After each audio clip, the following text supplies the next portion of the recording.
You're listening to The Zone, ESPN Radio, 1600 AM, Cedar Rapids. We now leave our network programming to bring you the following special sports presentation.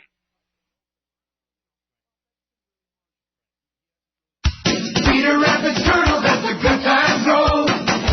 Are you ready for Kernels baseball? The Class A affiliate of the world champion Anaheim Angels plays right here on The Zone, ESPN Radio, 1600 AM. Now, in his 8th season bringing you the fun of Cedar Rapids baseball, here's the voice of the Kernels. He's the one, the only, John Rogers, here on The Zone, ESPN Radio, 1600 AM. Cedar Rapids Kernels, that's a good time roll.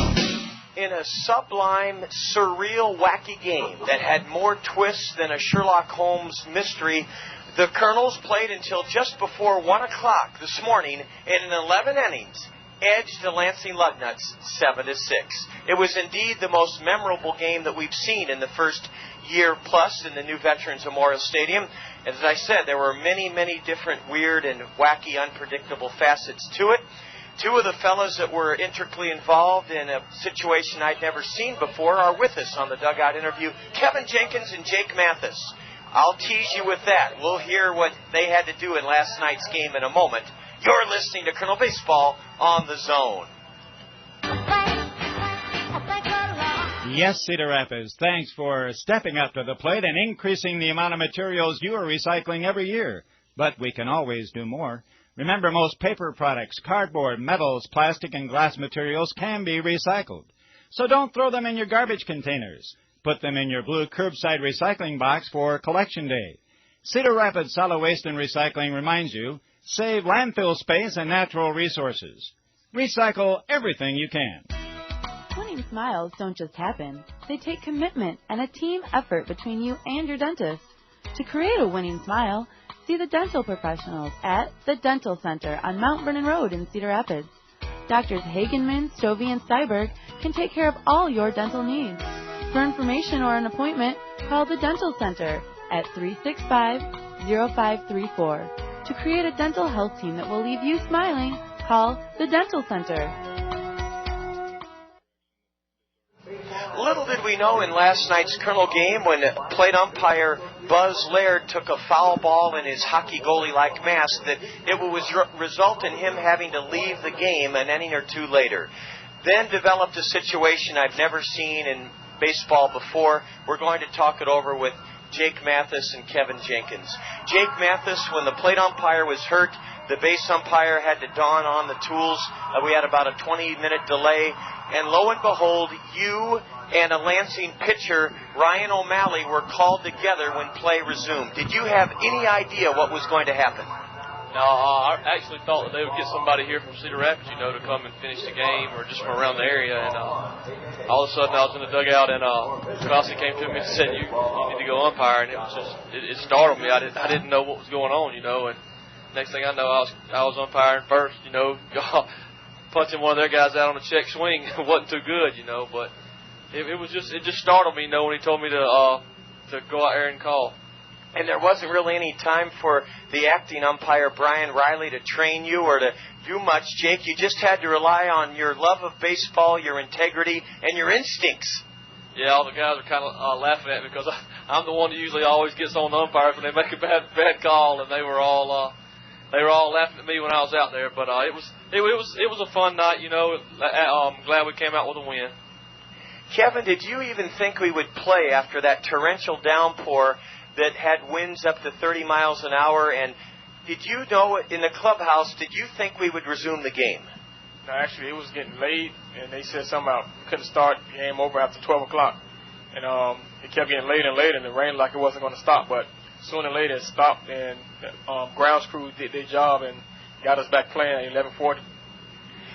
Jake Mathis and Kevin Jenkins were called into action. We'll ask Kevin about his unusual circumstance in a moment, but Jake, yes, you did have to call a Lugnut out on a check swing, and you had to do it from about 30 feet beyond first base. It is not an easy call. You have to almost make a split-second decision. Todd Klaus has told me before that the best way to decide in his mind whether a guy swings at a ball is not whether he broke his wrist. That's what they used to tell us in Little League. Did he break his wrist? But Todd says, look at the play and see, did the batter intend to swing it? Yeah, it was kind of an easy call. You know, he did almost go all the way around. You know, it wasn't really a real hard call to make, but it was he did cross the plate with his bat, and I did call him out. He wasn't too happy, but you know, it's one of those things that happens in the game. Jake, then a very controversial play, and this gets to one of the third twists. We've talked about the torrential downpour. We didn't know if the game would be resumed. We've talked about you and Kevin having to take the field to umpire. In the 10th inning, they send a position player out to pitch. Now, what kind of commotion did that stir up, Kevin, and if any, in the Kernel dugout? Did you know immediately it was the designated hitter who was going to pitch? I didn't know actually until I looked up to the scoreboard and saw his fastball was only 76 miles an hour. You know, I was just looking like, man, this dude throwing slow. What is that, a changeup? I thought it was a knuckleball. It was like, that's a DH pitching. And then he said something about they didn't really care because they're already in the playoffs or whatever, but it was just a joke. I knew we was going to win. That guy wasn't going to last that long. The thing is, they played so hard that they were trying to win, and I think they put that guy in, even though he wasn't throwing in the 80s, Kevin. I thought he did pretty good. And you guys... he struck out one guy, but we hit him pretty hard. Including those two shots by Mayer and by Dvorsky that went on to 8th Avenue. They were barely foul. Yeah, I saw those things lift off. I thought the game was over. It's right then and there, but both of them hooked foul, but we still ended up hitting the ball hard after that. Yeah, we did. Now, Jake, getting back to your second controversial play as an umpire, we have the tying run at third base in the 10th inning. Ibar dances down the line like he does so well, and that kid that Kevin just talked about, Matt Creighton, the designated hitter, committed a balk. Everybody in the ballpark saw it except the plate umpire. Yeah, their guy behind the plate, behind the mound, he was right there. Said he couldn't make the call, you know, and I don't agree with that, but I don't think I can make the call on my own team either. But I threw my hands up and called balk, you know, and the home plate umpire just, I don't know, One of our umpires what let me call it. I really don't know what the deal was, but he said he didn't see it, so we were just going to play on, and luckily we came out with a run that in and tied it up and came back and won the next inning. Jake, I didn't see. You were umpiring behind James Rawson, so when that kid flinched, you did throw up your arms. Did you yell anything? Yeah, I threw up my arms and yelled balk, but the whole dugout was yelling balk too, so he didn't know who it was, you know. And but I came to the home plate and we had a little conference, and he said that he just didn't think it was right to call that right there. And luckily we came out with a run and came back and won the next inning. What a weird and wacky and enjoyable and exasperating Kernel win last night in 11 innings, 7-6. We're talking about it with two fellas that had to take the field to umpire. Kevin Jenkins pinch ran in the 9th inning for a bruiso. We'll hear his end of the story as far as being the man in blue and having to make a tough call in the Kernel 11th inning when we return on the dugout interview. You're listening to Kernel Baseball on the Zone. You know how it is to have a good friend, someone who stands by you during good times as well as the bad. That's the kind of friend Dave Tobiasen at Family Insurance Center can be. Dave Tobiasen is your Pekin insurance agent in Monticello. Whatever your insurance needs, you can depend on Dave Tobiasen. Dave will settle your claims as quickly and conveniently as possible. See Dave Tobiasen, your Pekin insurance agent at Family Insurance Center in Monticello, for insurance coverages at competitive rates.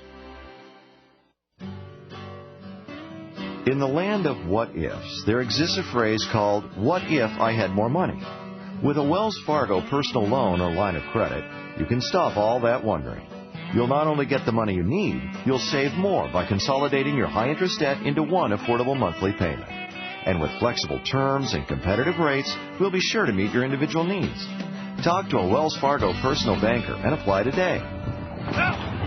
Wells Fargo, the next stage. We tie the game despite the balk that Jake called. We went ahead and tied it in the 10th inning. And then in the 11th inning last night, It's about 1:15 in the morning. Abram walks to start the inning. Quan Cosby puts a beautiful bunt down up the third baseline, about 15 feet up the line. The catcher, bare hands, throws to first. And what happened?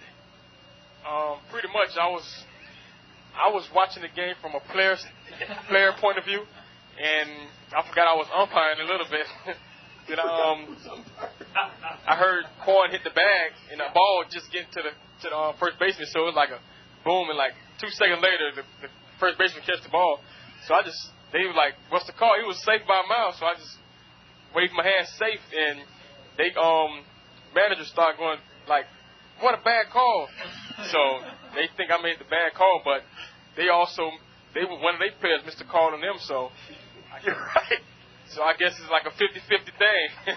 I couldn't believe when I looked down there. It was about a delay. Ralston looked at you. The whole stadium looked at you. It was a bang-bang play. And I understand you were out there as a ball player. I didn't expect you to give some animated safe or out call. I couldn't tell if he was safe or out. If I had to bet, I thought he was safe. I thought he beat it by a hair. You're saying you did hear his foot hit the base before you heard the first baseman, catch the ball. Yeah, it was boom. Then he caught it, pow. So I guess they didn't like the call or whatever, but they screwed us up on the call, so we got the call back, but it ended up in our favor. So Dvorsky claims, I don't know if Dvorsky can be a storyteller. He claims that you and Quan and Ralston hang out together, and that you'd have called him out, they'd have kicked your rear end. Nah, nobody on this team wants to see me like that, John Rogers. I don't play like that, man. I'm just kidding you, Kevin. I just thought it was a neat play, Kevin. Now, you guys, in all seriousness, do you have a greater appreciation of what a tough job it is? I sure appreciate how tough it is to do what you guys do, is play pro ball, but it ain't easy umpiring. Nah, they get tense a little bit. They don't want to make one team feel too bad or whatever, so I don't know what goes through them guys' mind. Well, Kevin, you and Jake and the kid O'Malley represented baseball very well. I've had some laughs because I thought it was just such an extraordinary situation. All three of you guys did a great job because the fact was we needed your help last night. And all three of you guys stepped to the plate. And in the words of an umpire, you called them like you saw them. Kevin, thank you for stepping to the plate when we needed you out there. Jake, thank you for doing it. I know it wasn't easy, and I hope you understand I'm laughing with and about the situation. Never at you guys. You did a heck of a job. Yeah, John, I tried to do what I could do when I could do it. Well, you did. Yeah. Guys, thank you so much.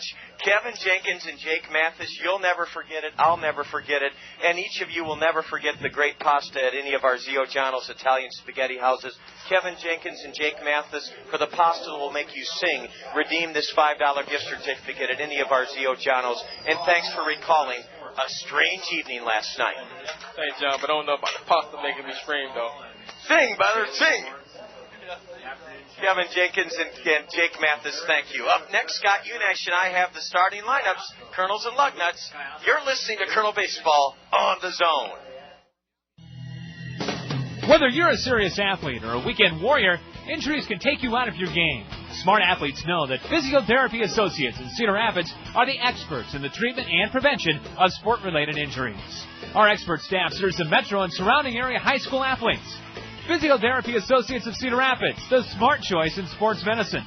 Call us at 398-1569. That's 398-1569.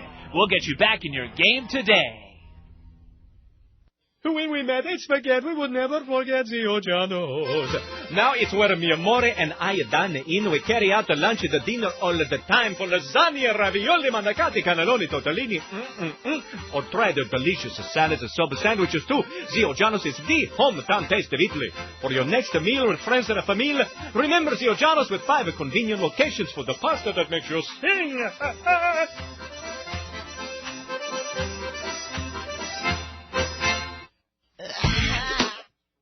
Contest wrapped up just before 1 this morning. It was, as you heard on the dugout interview, one of the most wacky, memorable, and zany nights of baseball we've ever had here at the new Veterans Memorial Stadium. Lost in all the weird events, including the rain delay, the injuries to the umpire, Jake and Kevin having to umpire. Alberto Callaspo broke the all-time Cedar Rapids professional baseball record for hits in a season. Alberto had 3 hits, and he eclipsed the mark that was held by Steve Gibraltar and Bob Coates. Scott Unash is alongside, KCRG's programming and sports director, the great folks that have run and own the Springhouse Family Restaurant, Lois and Lauren Schmitz, Jill and Lester Schmitz, their son Keith. They're here. They'll be joining us during the middle innings for the Springhouse Family Restaurant baseball trivia question. We're glad they're here, and we're glad you're with us. The Kernels in Burlington are just 2 games behind Clinton with 6 remaining. Check that, 7 remaining in the regular season. Let's set the starting lineups for the Lansing Lugnuts and the Kernels. Lansing's the Class A Midwest League affiliate of the Chicago Cubs. They already secured a playoff berth by virtue of their good first half finish in the Eastern Division. They've struggled in the second half. They're 26-37. Their skipper's Julio Garcia. I'll set the Lugnuts starting lineup, then Scott will have the Allen Motor Company Kernel starting lineup. Leading off for Lansing, he's tied for second with our own Eric Ivar in triples with 9. Felix P.A., he's one of the most highly touted prospects, just 18 years old in the Cub organization. Batting second for Lansing, the shortstop Buck Coates. He has 31 stolen bases. The Lugnut third baseman bats third. That's Casey McGee. Hitting cleanup for Lansing and playing first base is Brian Doperick. Doperick at first base bats fourth. The right fielder getting his first start of the series is Paul O'Toole. O'Toole is out of, where else? Notre Dame. Paul O'Toole in right field, batting fifth for Lansing. Hitting sixth at second base for the Lugnuts is Robinson Chirinos. The catcher batting seventh is Jose Reyes. Lansing's designated hitter bats eighth, that's Nick Jones. And batting ninth in left field for the Lugnuts is Keith Butler. On the hill is a colorful name, Rocky Cherry. Rocky is a 14th round pick of the Cubs out of Oklahoma. He was 5-2 at Boise earlier this summer, and this is his third start with Lansing. Rocky Cherry, a right-hander, a 14th round pick by the Cubs out of the University of Oklahoma, 6-2 overall in his time in Boise and with the Lugnuts. That's a look at the starting lineup for the visiting Lugnuts. Allen Motor Company now proud to present the Allen Motor Company Kernel starting lineup. Allen's I-380 clearance sale features star-studded savings on over 200 vehicles, and the sale ends at Allen's this Saturday, August 30th at 5 o'clock. Now, only $20,990.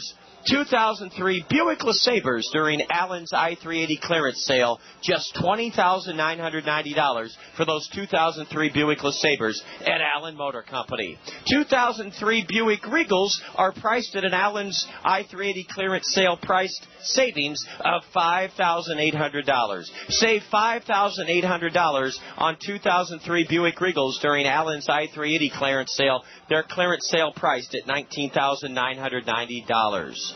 Allen Motor Company I-380 clearance sale, star-studded savings on over 200 vehicles now through Saturday at 5. Allen's is open until 9 o'clock on Thursday evening. They're open tomorrow and Friday until 6. With the Allen Motor Company Kernel starting lineup, here's the Zone's programming and sports director, Scott Unash.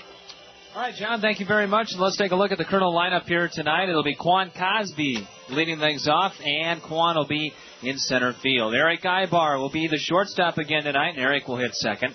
Adam Pavkovich will be the third hitter, and he will play third base. Alberto Callaspo, who broke the record last night, will get the DH role tonight. He'll be the cleanup man at the DH. Greg Porter in right field tonight, hitting .304, and Porter will bat fifth. Batting sixth, the switch-hitting catcher, Jared Abruzzo. Batting seventh will be last night umpire. Tonight, first baseman, Jake Mathis. B.J. Weed, the switch hitter, will bat eighth and play second base. And batting ninth will be the other umpire last night, Kevin Jenkins, in left field. I'm not sure if Todd wants him not to umpire, exactly what the thinking is behind that, but they are in the lineup here tonight. And on the mound for the Kernels is Abel Moreno making his second start. He was 10-0 perfect at Provo, and he's 1-0 perfect for the Kernels, a 3-0 shutout winner as he threw a two-hitter over 7 innings against Beloit last Thursday. Well, Scott, thanks for setting the Allen Motor Company Kernels starting lineup. Brian Riley will be the base umpire tonight in Cedar Rapidian Scott Bain behind the plate. That's the Allen Motor Company Kernels starting lineup. Let's pause to honor America with the singing of the Star-Spangled Banner here at the new Veterans Memorial Stadium. Oh, say, can you see?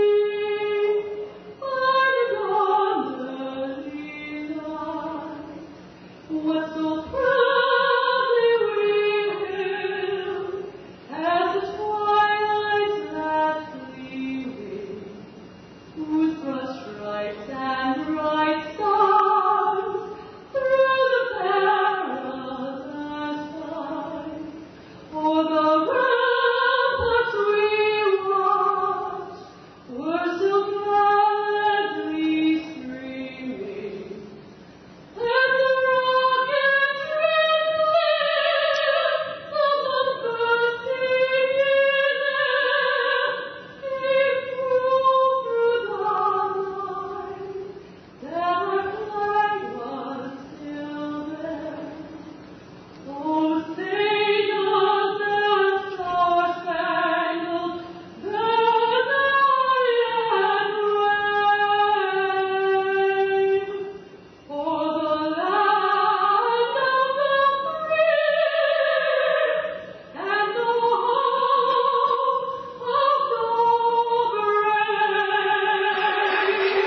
Star-Spangled Banner here at the new Veterans Memorial Stadium, where Greg's Lawn Service is proud to maintain the grounds in pristine, immaculate condition outside the new Veterans Memorial Stadium.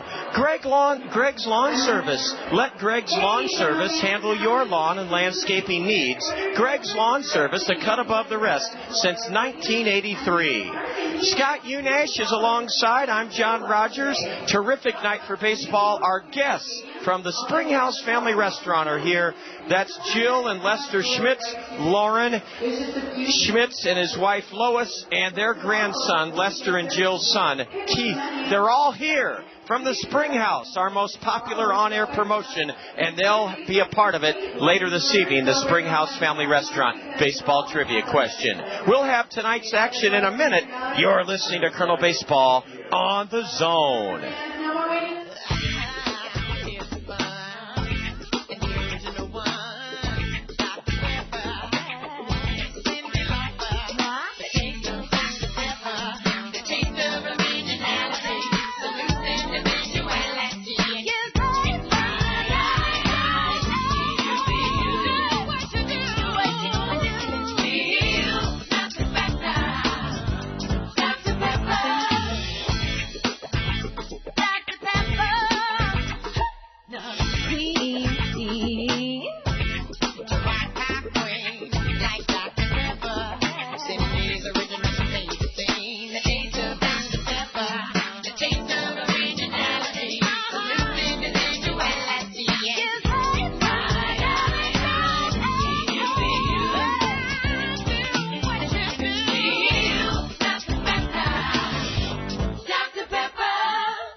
Leadoff batter, one of the Cubs' top prospects, will lead off here in the first inning. And Abel Marino, who, as Scott noted, is 11-0 on the year, 10-0 as a Pro Bowl Angel.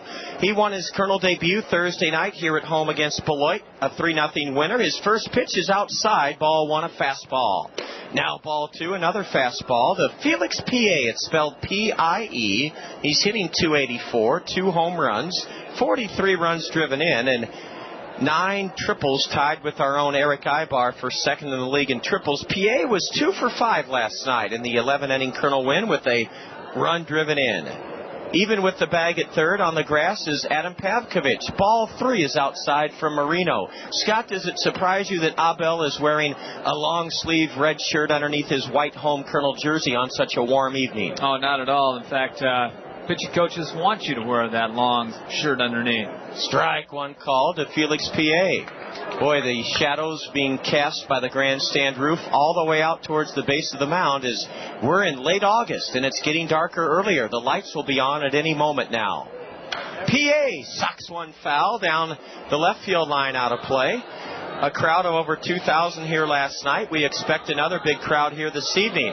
The Kernels have a little bit different twist in their home uniforms, in that for the first time this season, with our white home uniforms, the Kernels are wearing their red caps. They're all red caps. Usually we wear our red caps with blue bills. The payoff pitch to PA. Grounded to first. And a good play there by Jake Mathis, who was our dugout interview guest, along with left fielder Kevin Jenkins, talking about their experience being called into duty as an umpire.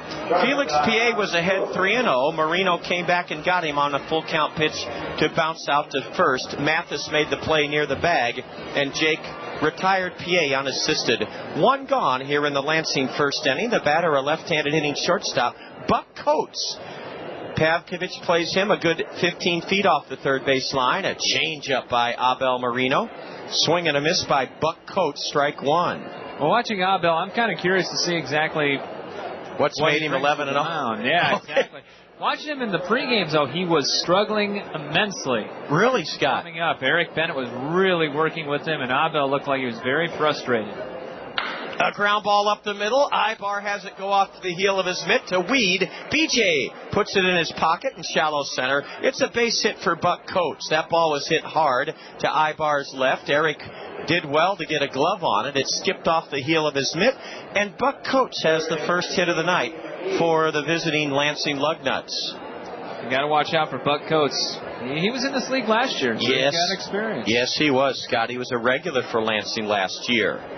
And he has 31 steals. The Lugnuts are 6th in the league in stolen bases. Casey McGee, a right-handed batter, looks at a strike at the knees, a fastball. Casey from Fresno State, drafted in the 10th round by the Cubs this past June. A leadoff homer in the 7th last night broke a 2-2 tie. It was his only hit in 6 at-bats. McGee batting .268. 2 homers, 19 RBIs. Abel Marino throws to first and the runner back. Buck Coates, pretty big guy, and pretty impressive when you have 31 stolen bases, a guy of his stature over there. Yes, Scott, you're right. He runs very well for a big, tall guy. Casey McGee, a slightly open stance, a right-handed hitter. Takes a slider downstairs for ball one. Scott, I was interested to hear your observation that Abel Marino was struggling in the bullpen. Do you sense he was trying to learn a new pitch, or that he just wasn't right with his control? Well, and it really doesn't. Sometimes it just depends on your outlook of things as he throws back to first. But sometimes guys struggle down in the bullpen. They come out and they're fine. You know, that's exactly right. You just never know. Marino standing in bright sunshine. There's no clouds. It's a beautiful Tuesday evening. The runner goes, and a pitch, a swing and a miss. Abruzos throws in time. Runner out at second base. B.J. Weed took the throw. It was a hit and run. McGee swung and missed at a high curveball trying to protect the runner, and the caught stealing went 2-4. And Scott, is it ever great to see Jared Abruzzo peg a runner out at second base? That'll give him loads of confidence. Yeah, and that's something that Jared a couple years ago really struggled with, but he has gotten a whole lot better. Now a 1-2 pitch is a changeup in the dirt, and it's 2-2 to Casey McGee. Scott, I said last night, and I'd like to get your opinion on this. I characterize the Lansing Lugnut road uniforms as just really so much like the Atlanta Brave road uniforms. Yeah, a little bit different number style, but you're right. Here's a pitch whistled foul past the Lansing manager coaching at third, Julio Garcia. They're gray uniforms with red and black piping, a stripe up the side of the gray pants, and then even the belt loops have red and black piping. And then big red numbers. Scott described their font is a little bit more modernistic than Atlanta's. Here's a high fly ball. Tough play for Greg Porter because of the glaring sun. Greg, with his glasses down, has it to end the Lansing first inning. Casey McGee skies to right. And in the Lansing first inning, no runs, 1 hit, an infield single. There were no Kernel errors. A man was caught trying to steal second. The Lugnuts leave the bases empty. And after 1/2 inning, Lansing nothing. The Kernels coming to bat. You're listening to Kernel Baseball on the Zone. If you're looking for something, there are many helpful tools. A telescope? When you're looking for something big. a microscope. When you're looking for something small, or bare feet, when you're looking for lost Legos. But if you're looking for a family doctor, the most helpful tools are your telephone or your computer. Simply call Mercy Care Family Physicians at 369-4444 or visit our website at www.mercycaredoctors.com for all the details on the Mercy Care Family Practice location nearest you. You'll find the Mercy Care Family Physician best suited to your needs, including those who offer special services for... So if you're looking for a family doctor, choose the right tool for the job. Call 369-4444 or on the web at www.mercycaredoctors.com. Looking for a family doctor has never been easier. Papa John's pizza, it's so good. Better is best, that's understood. Better call Papa John's tonight. Better call Papa, he's got it right. Better ingredients, better pizza. Papa John's. Attention baseball fans, call your local Papa John's for our home run special. Get a large pizza with up to 3 toppings of your choice for only $9.99. Papa John's. Better call Papa.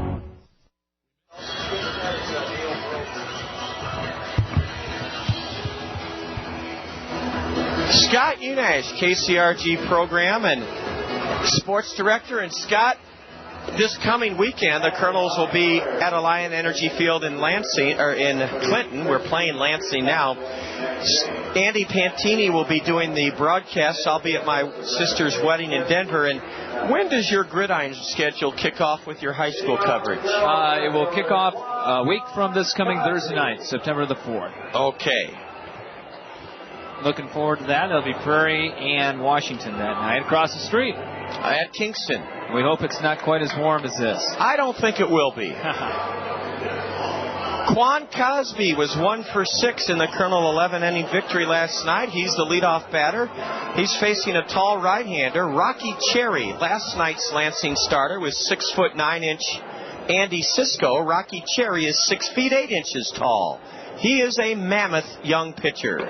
And he delivers a strike at the knees. Boy, Scott, it has to make you very envious of all the Cub fans. And we see one down below sitting with a Sammy Sosa jersey on, number 21. They have a very good farm system in terms of young pitchers. And it took a while because the Cub farm system used to be horrid. A drive foul off the Access Direct tarp down the left field line. It's 0-2 to Quan. You're right, Scott. It has come a long way. Andy McPhail is here, sitting behind the Lansing dugout in the third row, and he's the vice president of the Cubs. Used to be their general manager. And I know Andy McPhail is very impressed with this ballpark. They like to go out and get big pitchers. Mark Pryor up there in height, stature. This guy looks a lot like Mark Pryor. And he's throwing a lot like Mark Pryor as he gets Quan swinging for the first out of the Kernel first inning. Quan Cosby down on strikes, 1 out. Eric Ibar has been on a torrid pace. He's hit safely in his last 10 games. He has a 10-game hitting streak, during which he's 22 for 42. That's a .524 average in his last 10 games. Well, he certainly has helped. He's been the resurgence of Eric Ibar has helped. 2 other guys that have really got us going in this streak, I'll tell you about in a minute. Ball 1 is high and away to the Kernel switch hitting shortstop. 1 is the guy that unfortunately just struck out, and that's Quan Cosby. He's lifted his average about 30 points, but this team's a whole lot different when Adam Popkovich is there. You're right, Scott. We went 1-5 without Pavkovich, or 1-4. Ball 2 to Ibar. He was 5 for 5 last night. Scored 4 of the Kernel's 6 runs, including the game-tying run in the 10th inning, when we drew a bases-loaded walk as a pinch hitter. A strike on the outside corner to Eric Ibar. He's wearing a pair of red batting gloves, using a black lacquer wand, and he's a switch hitter batting left. Rocky Cherry with the 2-1. Strike 2 called, a good let-up. This guy throws it looks like a very heavy ball. Yeah. Cherry is out of the University of Oklahoma, and as I said, he's right up there in height with 6'9" Andy Cisco, a lefty who pitched last night. A tap to the first baseman. Underneath his glove, that's an error.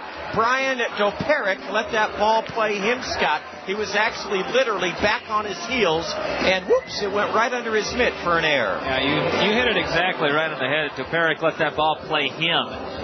It's a tough play, though. Yeah. There's that sun over there. Even a ground ball is a tough play over there on the right side right now. Well, as Scott mentioned, Adam Pavkovich has really been the catalyst in this Kernels second half drive. He's hitting .408 in his last 13 games. He's hit safely in 20 of his last 24. And Adam Pavkovich, a right-handed batter, hitting .350. He was 2 for 6 last night. 1 on, 1 out in the Kernel first inning. A double play ball to second on 1 hop. Chirinos to Coates, Buck to first, and the inning. Oh, Adam Pavkovich hit a bullet right at the second baseman, and on 1 hop, Chirinos started the inning ending 4-6-3 double play.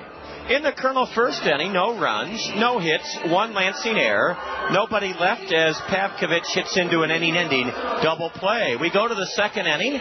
The Kernels and Lugnuts, 0-0. You're listening to Kernel Baseball on the Zone. What can I help you with here at Big Time Motors? Well, I'm looking for a used car. I like this one. What's the price? Listen, lady, I don't sell prices. I sell cars. But I guess if you must know, it's this. Wow. That's $2,000 more than the one low price on the exact same car at Randy Keel Honda. And I didn't even have to ask them. Randy Keel has the prices posted for every car on their lot. Well, we've got the best service department to stand behind our vehicles. Really? Randy Keel showed me they're #1 in service and sales customer satisfaction. How do you know yours is the best? My manager told me. Thanks, but I think I'm going back to Randy Keel Honda to get the best price and the best service. But I can throw in a free air freshener to put over the rearview mirror. Nice try. Randy Keel Honda understands what you need when you're looking for a new or used car. They post their prices clearly, so you don't have to guess, and they'll never pressure you. That's why they're #1 in service and sales customer satisfaction. And they just won the President's Award from American Honda. Come find out for yourself. Randy Keel Honda is on Center Point Road in Cedar Rapids, or you can visit them at randykeel.com. This place is a madhouse as Miller finishes unloading her cart and avoids the impulse items. She whips out her U.S. Bank check card. How easy was that? She just earned cash back. Whoa, Millie! Score cash every time you make a purchase with your U.S. Bank check card. Get checking that pays. Only from U.S. Bank. Stop by U.S. Bank. Call 1-800-720-BANK or visit usbank.com. Member FDIC.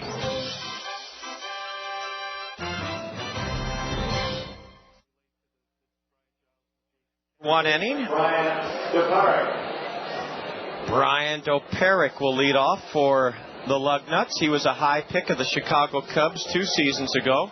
Brian Doperick out of Dunedin High School was taken in the second round by the Cubs. He was 2 for 6 last night, doubled and scored in the third inning. His run put the Lugnuts ahead in the third 1-0. Brian Doperick, D-O-P-I-R-A-K. The lights have just been turned on here as we start the second inning. Abel Marino with a sharp breaking ball. It's a strike at the knees to the cleanup batter. None of these two pitchers have faced each other this year yet, John. Back in the Northwest League. Well, it very well could be.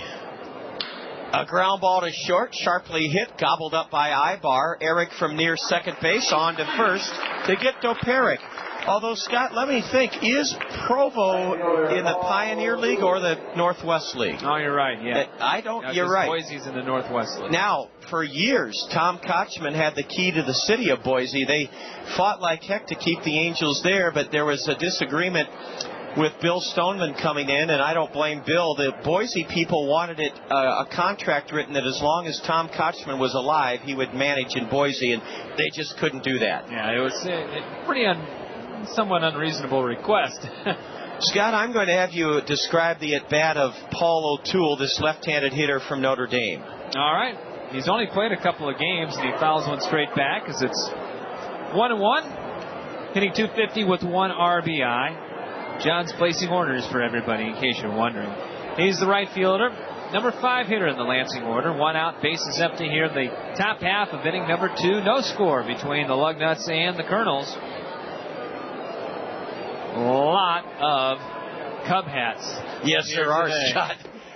O'Toole takes high. Scott, with the folks from the Springhouse here, they're in the food business, and I just wanted to make sure that on this hot evening that they got something to quench their thirst and to put in their bread baskets. There you go. The 2-1 to the left-handed hitter is low and away, ball 3. Paul O'Toole, as Scott said, has only played in 2 games. And you can imagine that at Notre Dame, where he was a catcher, he was very much at home with that last name of O'Toole.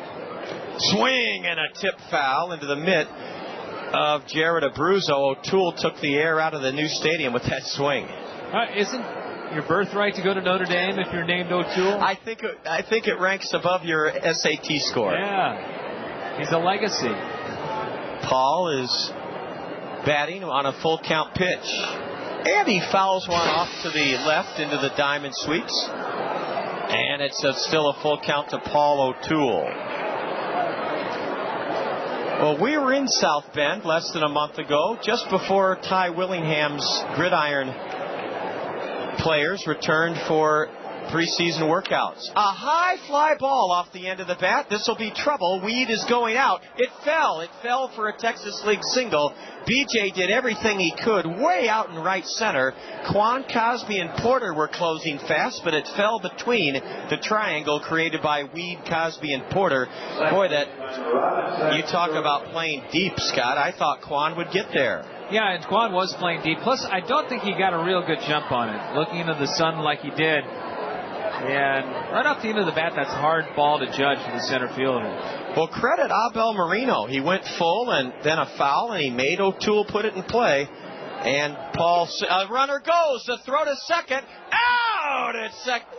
Now, wait a minute. I thought BJ had it long enough, and then it leaked out of his mitt. The runner's safe. Yeah, I think the runner slid right into the glove and knocked the ball loose. Oh, boy. I thought BJ had it, but he did not have it long enough, according to Brian Riley, the base umpire. And Paul O'Toole on a hit and run with Robinson Chirino swinging at a high fastball and missing, stole second. That'll be an error on BJ. Well, that's apparently... Well, not yet, but the throw did beat him, didn't it? Yeah, I would think that's got to be an error.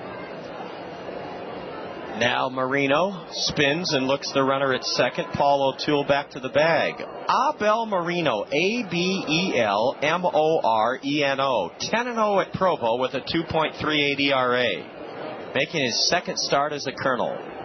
Now he steps off the rubber. Marino Thursday night to open this 8-game homestand pitched 7 scoreless innings against Beloit, allowed 2 hits, struck out 6 snappers in 7 innings, and he only walked 1.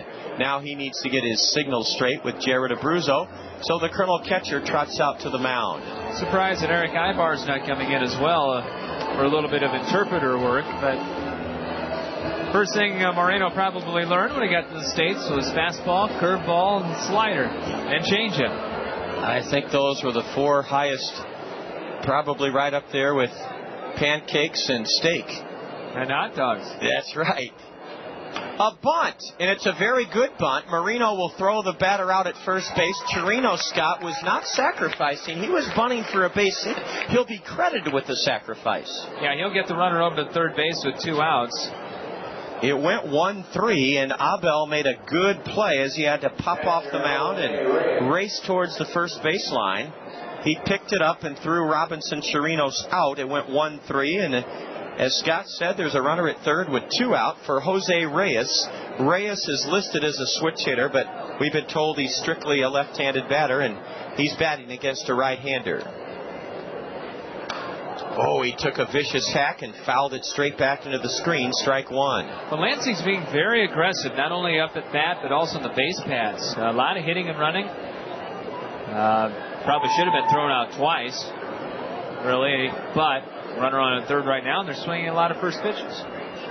O'Toole at third. Reyes didn't play last night. He's batting .243, and he's in the hole 0-2 as he lifts one foul off to the left. A new batch of baseballs out to the plate umpire. Scott Bain, B-E-H-N. He's pinch hitting for Buzz Laird, who was hit in the mask with a foul tip last night and also was overcome by heat. So Scott Bain is working the balls and strikes. He does a fabulous job. Time is called. Reyes is in the hole 0-2. A Colonel outfield tonight of Kevin Jenkins in left, Quan Cosby in center, Greg Porter in right. Reyes, the catcher, batting 7th in the Lansing order. With 2 out and a runner at third, top of the second, no score. He golfs one foul to the base of the backstop. That looked like a changeup, and Reyes waited and waited on it. Well, so far, Abel has done a great job. This is why he's 11-0 on the years. In fact, doesn't look like he's got his best stuff here tonight, but he's getting out. Jose Reyes with an open stance. Waves the bat across the plate. Now he's ready. So's Marino. Swing and a miss, a changeup. Abel Marino on a changeup on the outer half got Jose Reyes swinging to end the Lansing second inning. No runs for the Lugnuts. 1 hit. There was no error charged on B.J. Weed. A stolen base was credited to Paul O'Toole. And Lansing leaves a runner at third, their first man stranded tonight. The Kernels coming to bat for the second time against 6'8" Rocky Cherry. It's Lansing and the Kernels scoreless. You're listening to Colonel Baseball on the Zone. You can feel it. It's all you think about. It's in your blood. It's your mantra. Your reason for being. It's in our blood, too. That's why nobody has more football than the Zone. ESPN Radio, 1600 AM. The NFL. All season long, catch every play of every Sunday and Monday night game here in the Zone. The BCS? How about Rose, Orange, Fiesta, and the National Championship Sugar Bowl? All live, all on the Zone. How about the AFC and NFC playoffs and championship games? The Zone. Super Bowl? The high holy day for football fans? 4 simple letters. Z-O-N-E. Getting the pattern here? Can you stand anymore? It's ESPN College Game Day all day Saturday and ESPN NFL Game Day all day Sunday. The Zone. Plus NFL Preview Friday night, the CBS Sportsline Fantasy Show Saturday mornings, and NFL Insider on Saturday nights. Where? Where else? If you love football as much as we do, lock it on the Zone. ESPN Radio. Are you ready for some football? The wildest stars and hottest musical groups are appearing nightly on the most unpredictable show on late-night television. Drunks are dumping beer on the camera guys' heads. Jimmy Kimmel Live from Hollywood. Wow. What is this? Oh, it's an emotion lotion. It gets hot when you blow on it. Oh, and look at the flavor. Raspberry cheesecake. Why, it'll be like a buffet in my pants. It's not just another cooking show. It's Jimmy Kimmel. Weeknights at 12:05 on KCRG TV 9. Thanks for coming, you guys. Wait till you see how the Springhouse, how popular it is. Here we go to the bottom of the second inning. No score. The Kernels have put together a terrific second half at home. The Kernels are 19-13 here at the new Veterans Memorial Stadium. Overall on the season, the Kernels are 65-67. Scott, any sighting yet of Andy McPhail?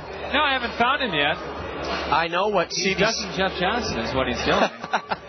Jeff Johnson, the Gazette sports writer who covers the Kernels all spring and summer long here at home and does wonderful features on the Kernel players every Sunday in the Gazette. A Twins fan. Alberto Callaspo looks at a strike from Rocky Cherry. Cherry pitched 54 innings in Boise earlier this year, was 5-2, only gave up 36 hits in 54 innings. That's why he's in Lansing. And he misses outside with the fastball. Callaspo was 3 for 6 last night. Tied the game at 1 in the third with a 2-out single. His 163rd hit of the year, establishing a new all-time Cedar Rapids record. He grounds one past the mound to second, and moving quickly to his right to reach down and glove it and throw Alberto out is Robinson Chirinos. The second baseman Chirinos had to come in and to his right to make that play. Some great names on Lansing. Buck Coates. Rocky Cherry. Yeah, I think Buck Coates is the most classic baseball name I've heard this season. There was, of course, the famous Buck Weaver played for the 1919 White Sox. The team that, here's a ground ball off the fist of Porter, rolled to second. Double pumping and throwing out Greg is Robinson Chirinos. Greg Porter was jammed, and he hit it right off his fist. And as a result, he was an easy out for Robinson Chirinos, who has 2 assists.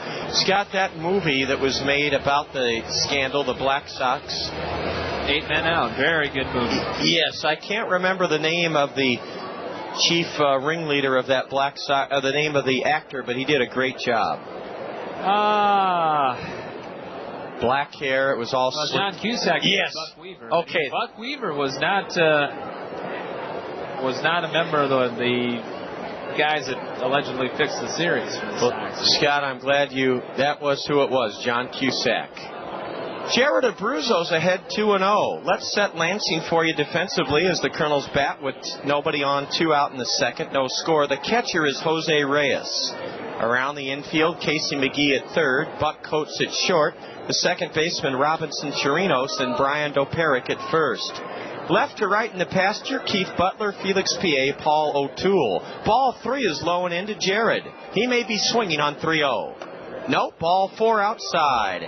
Jared Abruzzo. Boy, isn't it nice, Scott, that when your team's hitting 267, a league high, you can have a guy who leads your team in homers and RBI in that dangerous 6th slot. Yeah, no doubt about it. And the Kernels got a lot of versatility. They can bat Abruzzo anywhere from 3 to 6, really, in the lineup, depending on who's hot. Well, that's how Todd does it. Jake Mathis did not play last night. He umpired. Left-handed hitter. And he chops one foul right off his foot. He's okay. Strike 1. Jake, a left-handed hitter with a .235 average, 4 homers, 39 RBIs. Good crowd that continues to come in here on this gorgeous Tuesday night. Virtually no wind at all. The flag in right center is just barely moving from left to right. So a slight breeze. Jake using a black lacquer bat. A pitch in the dirt. Abruzzo will go to second. No throw by Jose Reyes. And isn't it great to see Jared in scoring position, Scott? Because that's one thing that Todd Klaus emphasizes, is that any time, I don't care if you're thrown out, if you see that ball in the dirt, you take the extra base. Yeah, and a good job by the catcher Reyes. He really battled that ball, knocked it down, but the ricochet went to about 15 feet up the first base line, and that enabled Jared to get in scoring position. Now a hit by Mathis would give the Kernels the lead. The Kernels have played magnificent on this homestand, winning 4 of 5. Ball 2, low and away a fastball from Rocky Cherry in his 54 innings with Boise earlier this season. He struck out 55 men. He only walked 18. He was involved in a no decision in his last start for the Lugnuts. He pitched 4 innings Thursday night at Oldsmobile Park against Clinton and only gave up 2 runs rather. Jake pounds another one off his back foot, and the momentum of his swing took him all the way across the plate. Now he's walking behind the dirt batting circle, hobbled by that ball he drilled into his foot. Yeah, he's kind of unhappy with himself right now. Not once, but twice in this at-bat. He's got his instep, and that is tough. Saw, a couple weeks ago, Michael Tucker of the Royals put himself on the disabled list when he did that against the Sox. Oh, it can happen.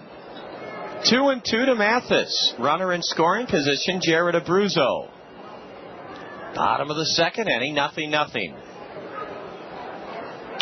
Ground ball foul, hit hard past first base into the Kernel bullpen. That would have scored Abruzzo. Jake having a good at bat against this tall right-hander. He's still trying to walk off that little injury, a little ding to the instep there on the right foot. Seems to happen more to left-handed hitters than it does right-handed hitters. Isn't that the truth? And I don't know why. Rocky Cherry, an Oklahoma Sooner, peers in to get his sign.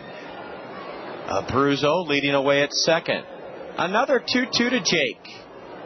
A rocket into center field, right at Felix P.A. He dives and has it. P.A. had Jake positioned perfectly into left center, rather shallow, and you won't see a player that plays a more shallow center field than Felix P.A. And for that reason, the Kernels are kept from taking the lead here in the second inning. In the second, no runs for the Kernels. No hits, a walk, a wild pitch, no Lansing errors. The Kernels leave one. Our first man stranded of the evening, Jake Mathis, tore the cover off the ball but hit it right at Felix P.A. We go to the top of the third. Lugnuts 0, Kernels 0. You're listening to Kernel Baseball on the Zone. Now is the time to be planning your fall landscape projects. Fall is a perfect time to plant.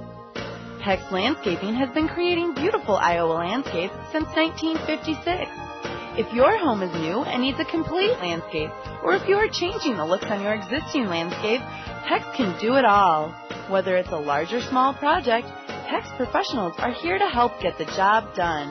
Peck's will create a plan just for you and see it through the entire planting process. Now it's time to call Peck's for a free landscaping estimate on installed projects.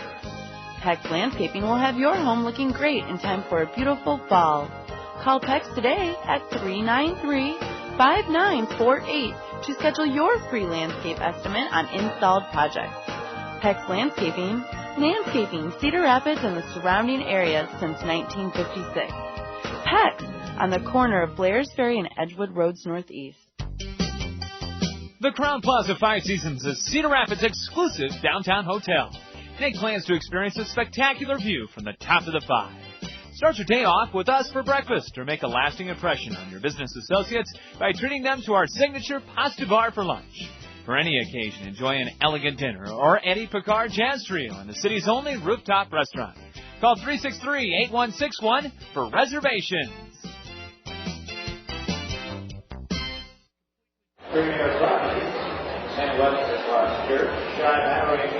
No score after 2 innings on a gorgeous, warm Tuesday evening at the new Veterans Memorial Stadium. The lower two in the Lugnut order to face Colonel right-hander Abel Marino. Abel coming off a 3-0 win in his Colonel debut Thursday night here at home. He's 20 years old. And with the Mesa Angels last year in 13 appearances, 7 as a starter, Abel was 2-3 with an ERA of 3 even. Nick Jones didn't play in last night's series opener. Nick is an 11th round Cub pick this last June out of Virginia Commonwealth, and he's a right-handed batter. The first pitch from Marino to Nick Jones. Lined into center. It almost took the glove right off of the hand of Abel Marino. Nick Jones cracks a single into center. Leadoff man aboard for Lansing for the first time tonight. That's their third hit. Another first pitch swing as well, John. Yeah, that seems to be the Lugnut MO against Marino. Let's see if the number 9 hitter, Keith Butler, is bunting. Butler, a .255 batter, 5 homers, 55 RBIs. Keith 1 for 4 last night. A 6th inning RBI single cut the Colonel lead to 3-2. The Colonels won it in 11 innings, 6-5. Or 7-6 rather. Ball 1 is high. Well, Scott, there are certain lingo or language used in newsrooms and radio and TV stations, and one of them is copy points. Copy points are certain important messages that businesses that advertise want to get out about their business that make it unique and differentiate itself from others. And throughout this evening, we're going to review just a wonderful list that Lester Schmitz of the Springhouse prepared for me way back in late March.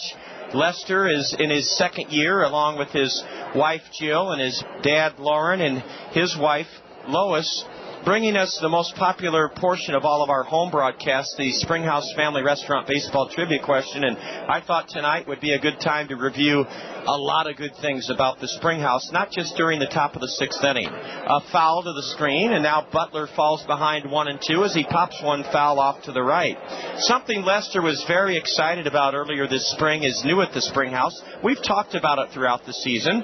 You can have your birthday at the Springhouse Family Restaurant on the Springhouse. All you have to do is fill out a form for the Springhouse's birthday club. A month prior to your birthday, you'll get a letter from the Springhouse for a free birthday meal. You can't beat that. Swing and a miss on a curveball. Keith Butler fans, that's the second strikeout for Marino. And boy, Scott, you noted earlier that Abel changes speeds very well. Yeah, and he's very deceptive, too. Hides the baseball very well. You don't exactly know. This is going to be a fastball, slider, things like that. He mechanically very sound. Felix P.A. grounded out to first to start tonight's action. The Lansing runner at first, Nick Jones, has 3 steals and 4 tries. P.A., a lanky, trim, lean, left-handed batter, cuts on a changeup, tipped it foul into Abruzzo's glove, strike 1. So the next time you're in the Springhouse, and we know we have a lot of loyal listeners that not only come to the new Veterans Memorial Stadium regularly and tune in to Kernel Baseball, but they get all over Cedar Rapids to the 4 different quadrants. Right off I-380, the 42nd Street exit, on Center Point Road. The Springhouse has been a landmark in Cedar Rapids for decades now. In fact, Scott, you got some great experience in the work world there, didn't you? Yeah. I'm being nice to the boss here. He's right behind me. I don't want to make him mad. A high pop foul off to the left. And it's 0-2 to PA. Well, when you go to the Springhouse, they have a new promotion that's been very well received. You fill out a form for their birthday club. Do it a month ahead of time. The Springhouse will take the card, and they'll send you a letter. And in that letter will be your entitlement to a free birthday meal at the Springhouse. We told you last night the Springhouse now serves beer and wine coolers.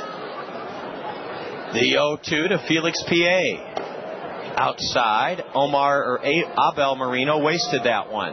Jared DeBruzzo tried to frame it there, but Scott Bain saw that one outside all the way.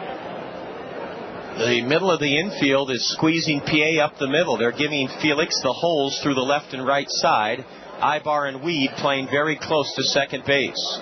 Felix drives one into left center. Jenkins won't get it. It goes by him, and Lansing should take the lead. Racing around third is Nick Jones. He'll score without a play. 1-0 Lugnuts on a double on a 1-2 pitch thriced over the head of Kevin Jenkins by Felix, PA. Felix, PA on a 2-strike pitch hit it where it was. It was on the outer half, and he drilled it to the left center field alley beyond the reach of Kevin Jenkins. Nick Jones was able to score all the way from first without a play on the double by Felix, PA, his 44th run driven into the year, and it's 1-0 Lansing here in the top of the third inning. Well, the Cubs really like Felix, PA's ability to hit gaps. That's his 30th extra base hit of the year, and he can fly. He's got to cut down the strikeouts. That's the one big thing, the one big negative against him, but he got bat on the ball there. Here's a bunt by Buck Coates. It rolls up the first base line, and Abruzzo bare hands it foul 8 feet up the first base line. Coates would have had a bunt single, but Jared picked it up when it was spinning in foul territory. The Springhouse Family Restaurant on Friday and Saturday nights. Boy, every time I talk about this, Scott, my mouth waters. They have barbecue pork ribs cooked in a slow-cooked oven, simmered in barbecue sauce. That starts at 4 o'clock every Friday and Saturday at the Springhouse. Barbecued pork ribs cooked in a slow-cooked oven, simmered in barbecue sauce. Every Friday and Saturday at the Springhouse starting at 4. A fastball just missed inside, and it's 1-1 to Buck Coates. He's a .279 batter, 1 homer, 56 RBIs. Got to watch PA so he doesn't steal third on you as well here. Yeah, he's got a big lead, doesn't he? The 1-1 to Buck Coates. The runner goes, now stops. That might have distracted Buck Coates. It was a slow curve, and Coates missed it, strike 2. 1-0 Lansing. We're in the top of the third inning. Although I don't think you're going to see PA take off for third with a left-handed batter up there. It's a pretty easy throw for Abruzzo. Very good point.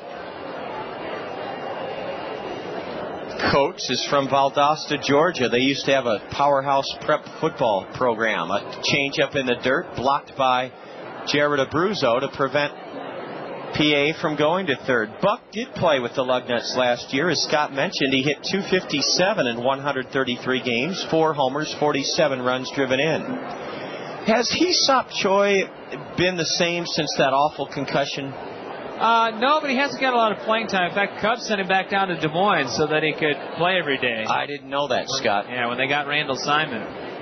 Ball 3 in the dirt, a changeup. And Buck Coates has run the count full. Cubs got a lot of decisions to make for next year. They brought a lot of guys in. Yep. In places where they've got people penciled in. Obviously, they're not going to keep Kenny Lofton with Corey Patterson out there in center field. They've got rid of Bobby Hill now. They did. Yes, Bobby Hill was a part of the Pittsburgh with the trade. I didn't know they'd given up on Bobby Hill. The 3-2 from Abel. Instead, the Colonel right-hander looks Felix, PA back to second.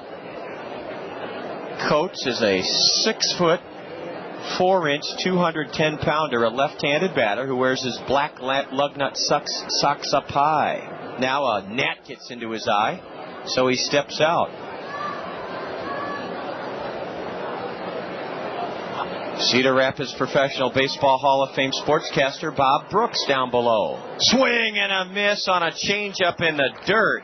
Boy, oh boy, Abel Marino, although Scott has said doesn't have his best stuff, he doesn't have great velocity tonight, but is he ever switching speeds highly effectively? It's all sliders and curves tonight, but he's getting Lansing out in the front foot. They're trying to anticipate which pitch is coming, and a lot of times tonight they've got strong. That's the third strikeout. J.C. McGee flew out to right to end the first inning. The sun is no longer a factor. Boy, isn't it nice, Scott, that here in the city of 5 seasons, and I'm not in any way criticizing the great city of Denver, where I'll be headed this weekend for my sister's wedding, a strike called to McGee, but we have no such thing as haze or pollution or smog here. You can see forever tonight. Yep, not too bad tonight. The 0-1 pitch to McGee. Just missed low, a fastball. You know, on Friday night, Scott, when you take over the zone with your great calls of racing at Hawkeye Downs, I get off at 380 and Highway 30 because I live right off Edgewood Road on the southwest side. A deep drive hooking foul onto the Randy Keel Confidence Picnic Pavilion, which is well occupied tonight. I can hear the roar of the engines when I exit 380 onto Highway 30. Oh, that doesn't surprise me a bit. And I got to meet Billy Bennett's wife. I didn't know that Billy was married to a good friend of ours, Tracy Bennett of Toyota Financial Services. Billy Bennett is using a new motor, according to his wife, Tracy. Ball 2 is outside. Tracy told me that Billy is using a motor that's going to be required in a few years. Yeah, in 2005, right now it's a GM crate motor, and he was the first late model driver. Put it in the car. Worked very well this year. Ball 2 upstairs to the right-handed batter, Casey McGee. He goes the other way and pokes one off to the right, out of play. Should mention we got some scores to give. Mike Kohlbeck brought these in, and we should, if Mike's going to bring them in, we should give them up to the people. By all means. We'll get to that State Farm Major League scoreboard in the Kernel third inning. PA at second, 2 out in the Lansing third, and a swing and a miss on a good off-speed pitch. Casey McGee down on a changeup, and Abel Marino struck out 3 men in the Lansing third inning. 1 run for the Lugnuts on 2 hits. There were no Kernel errors. 3 strikeouts for Marino in the inning. 4 so far on the young evening for the 20-year-old Kernel phenom, Abel Marino. The Lugnuts leave a runner. They've stranded a pair. Scott will have our initial look at the State Farm Major League scoreboard in the bottom of the third. As we head there, Lansing 1, the Kernels nothing. You're listening to Kernel Baseball on the Zone. Life is a process of continuous change. Each of us has to be prepared to adjust to constantly changing events. One way you can make sure you're taking care of all the changes in your life is to visit Phil Andrews, your Pekin insurance agent at Weidenhammer Andrews in Cedar Rapids. You can depend on Phil Andrews, your Pekin insurance professional, to give you sound advice on insurance for your home, auto, life, and health. See Phil Andrews at the Weidenhammer Andrews Agency in Cedar Rapids to make your life a little easier. On the outside, everything looks fine, but on the inside, an unseen enemy is plotting the destruction of your home. Termites. Termites can be deadly to your home unless you fight back with certified pest and termite control. Yes, termites have made their way to Iowa, and they can cause extensive damage to your home before you even know they're there. It takes a trained professional to look in all the right places. Don't risk your home. Call the experienced, licensed, and insured experts at Certified Pest and Termite Control. 1 in 5 homes inspected have shown signs of termites. Certified offers guaranteed inspections and a 10% discount for seniors. Locally owned and operated, Certified carries a full supply for the do-it-yourselfers. Look for the giant ant at 1141 16th Avenue Southwest. Don't take a chance. Call Certified Pest and Termite Control today. 1-0 Lansing as the Kernels bat in the bottom of the third. B.J. Weed tied the game as a pinch hitter in the 10th inning last night by drawing a bases-loaded walk. B.J. will lead it off against Rocky Cherry, who is not allowed a hit yet. The Kernels had a base runner reach on an error in the first. He was erased in a double play. Abruzzo walked with 2 out in the second. Went to second on a wild pitch, but was stranded when Mathis lined out to center. B.J., a switch hitter, batting .265. No homers, 31 RBIs.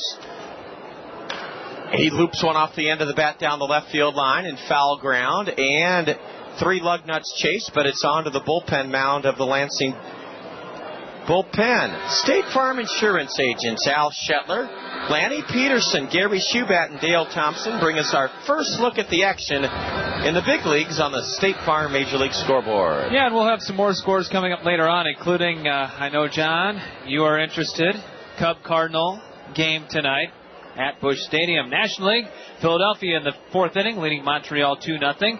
It is Pittsburgh leading Florida 2-0, bottom of the 3rd. A bouncer to deep short. Weed should beat it out. Buck Coates' throw. Safe!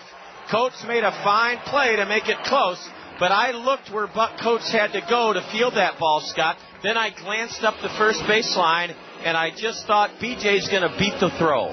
Yeah, and McGee was playing toward the line, or he would have had a shot at that. Usually if the third baseman is playing in his normal spot, John, I think he cuts that off going to his left, but McGee was guarding the line.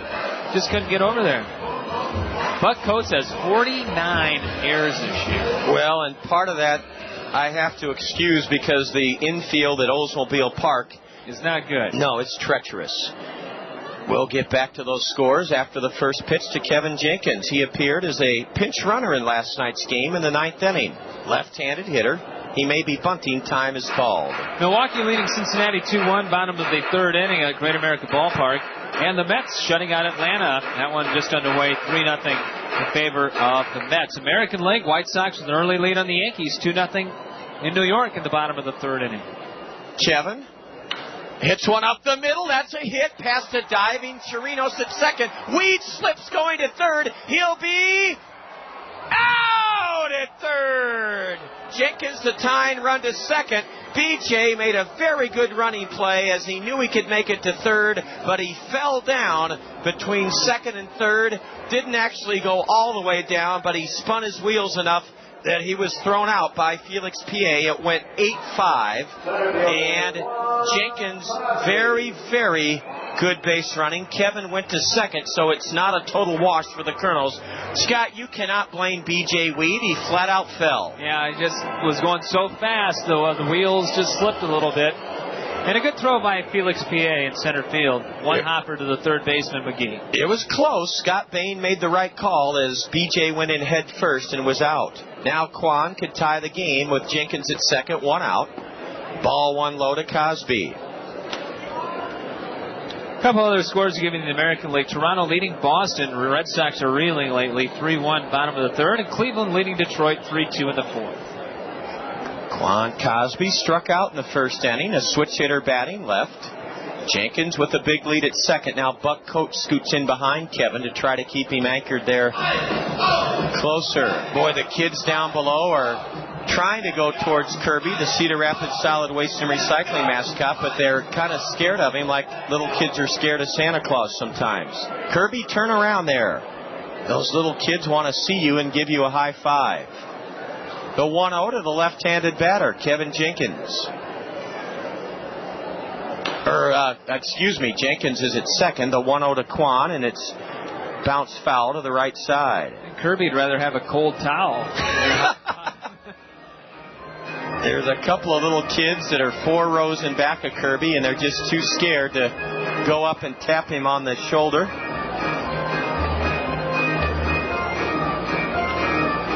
Quan Cosby batting in the bottom of the 3rd.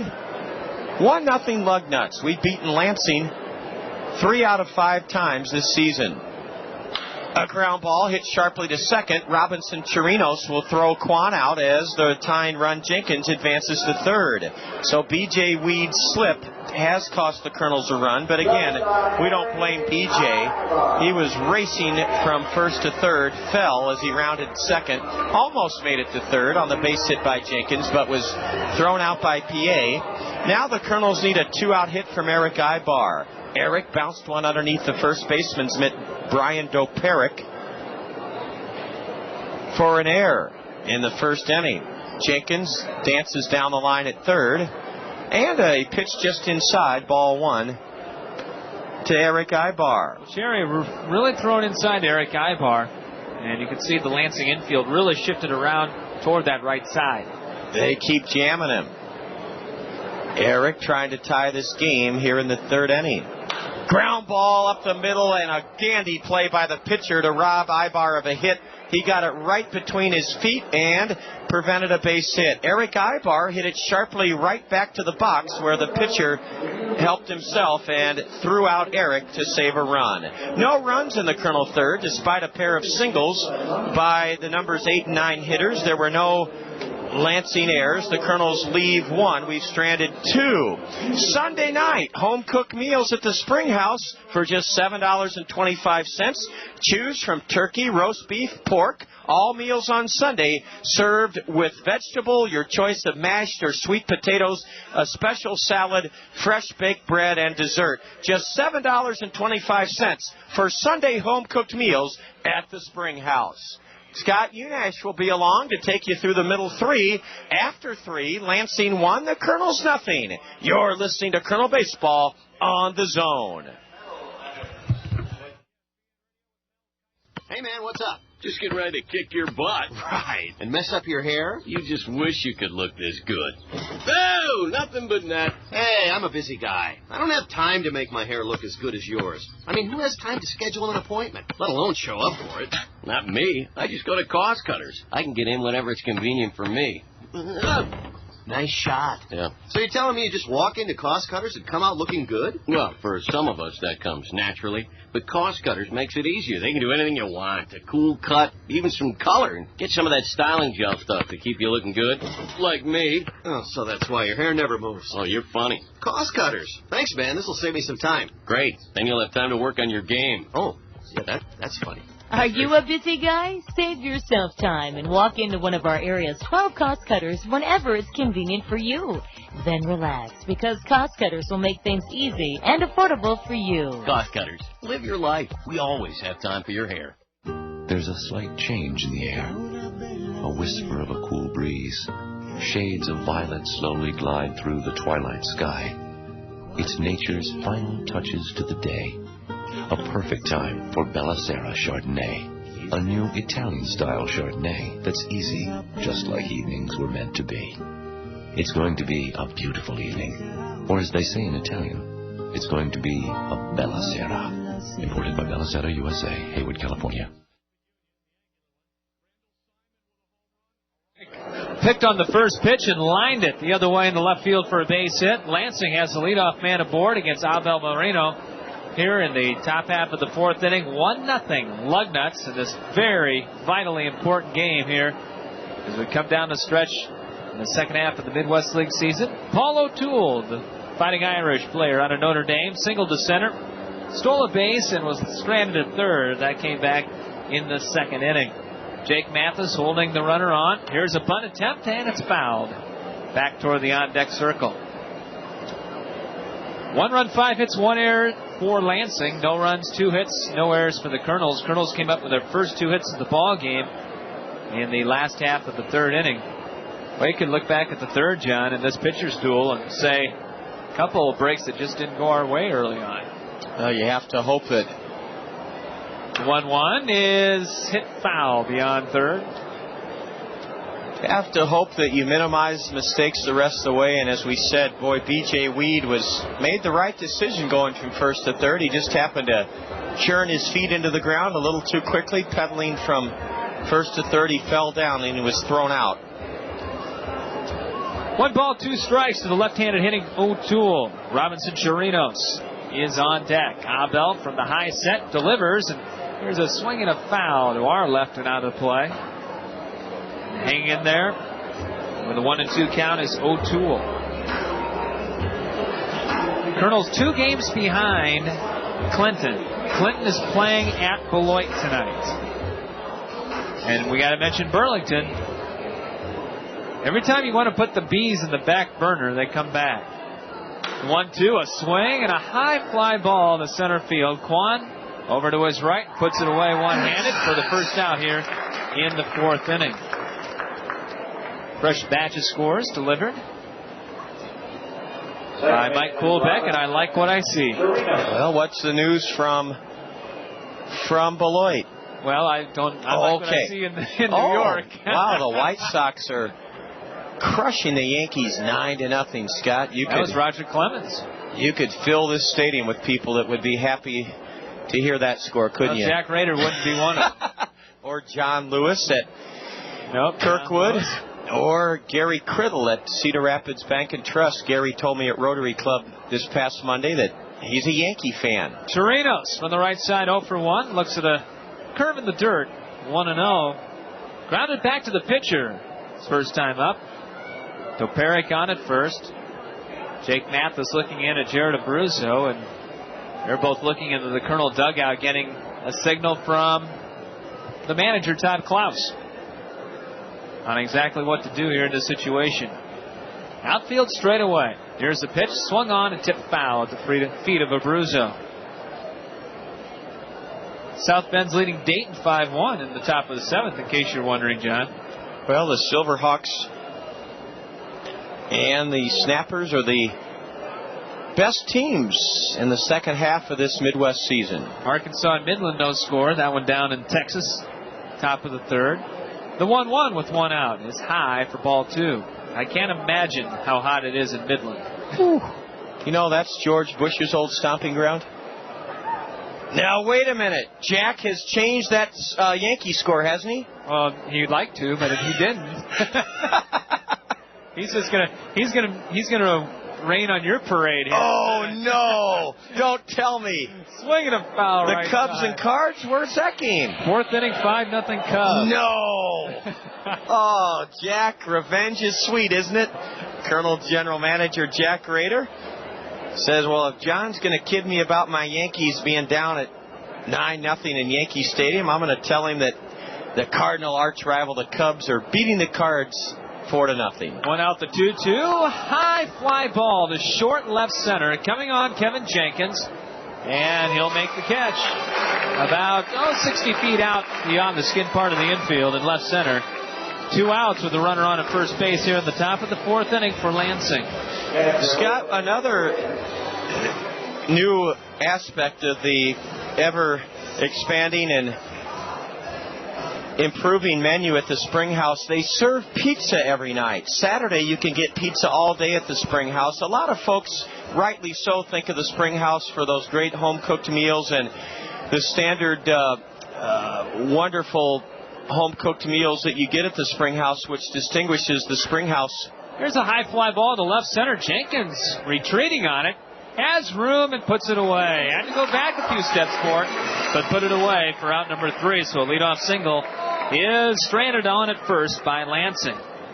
No runs, a hit. They leave a man on. We'll head to the 4th. More to come from Vet Stadium here on this Tuesday night. And right now, after 3.5, it's Lansing on top of Cedar Rapids 1-0. You're listening to Kernel Baseball on the Zone. The road to glory.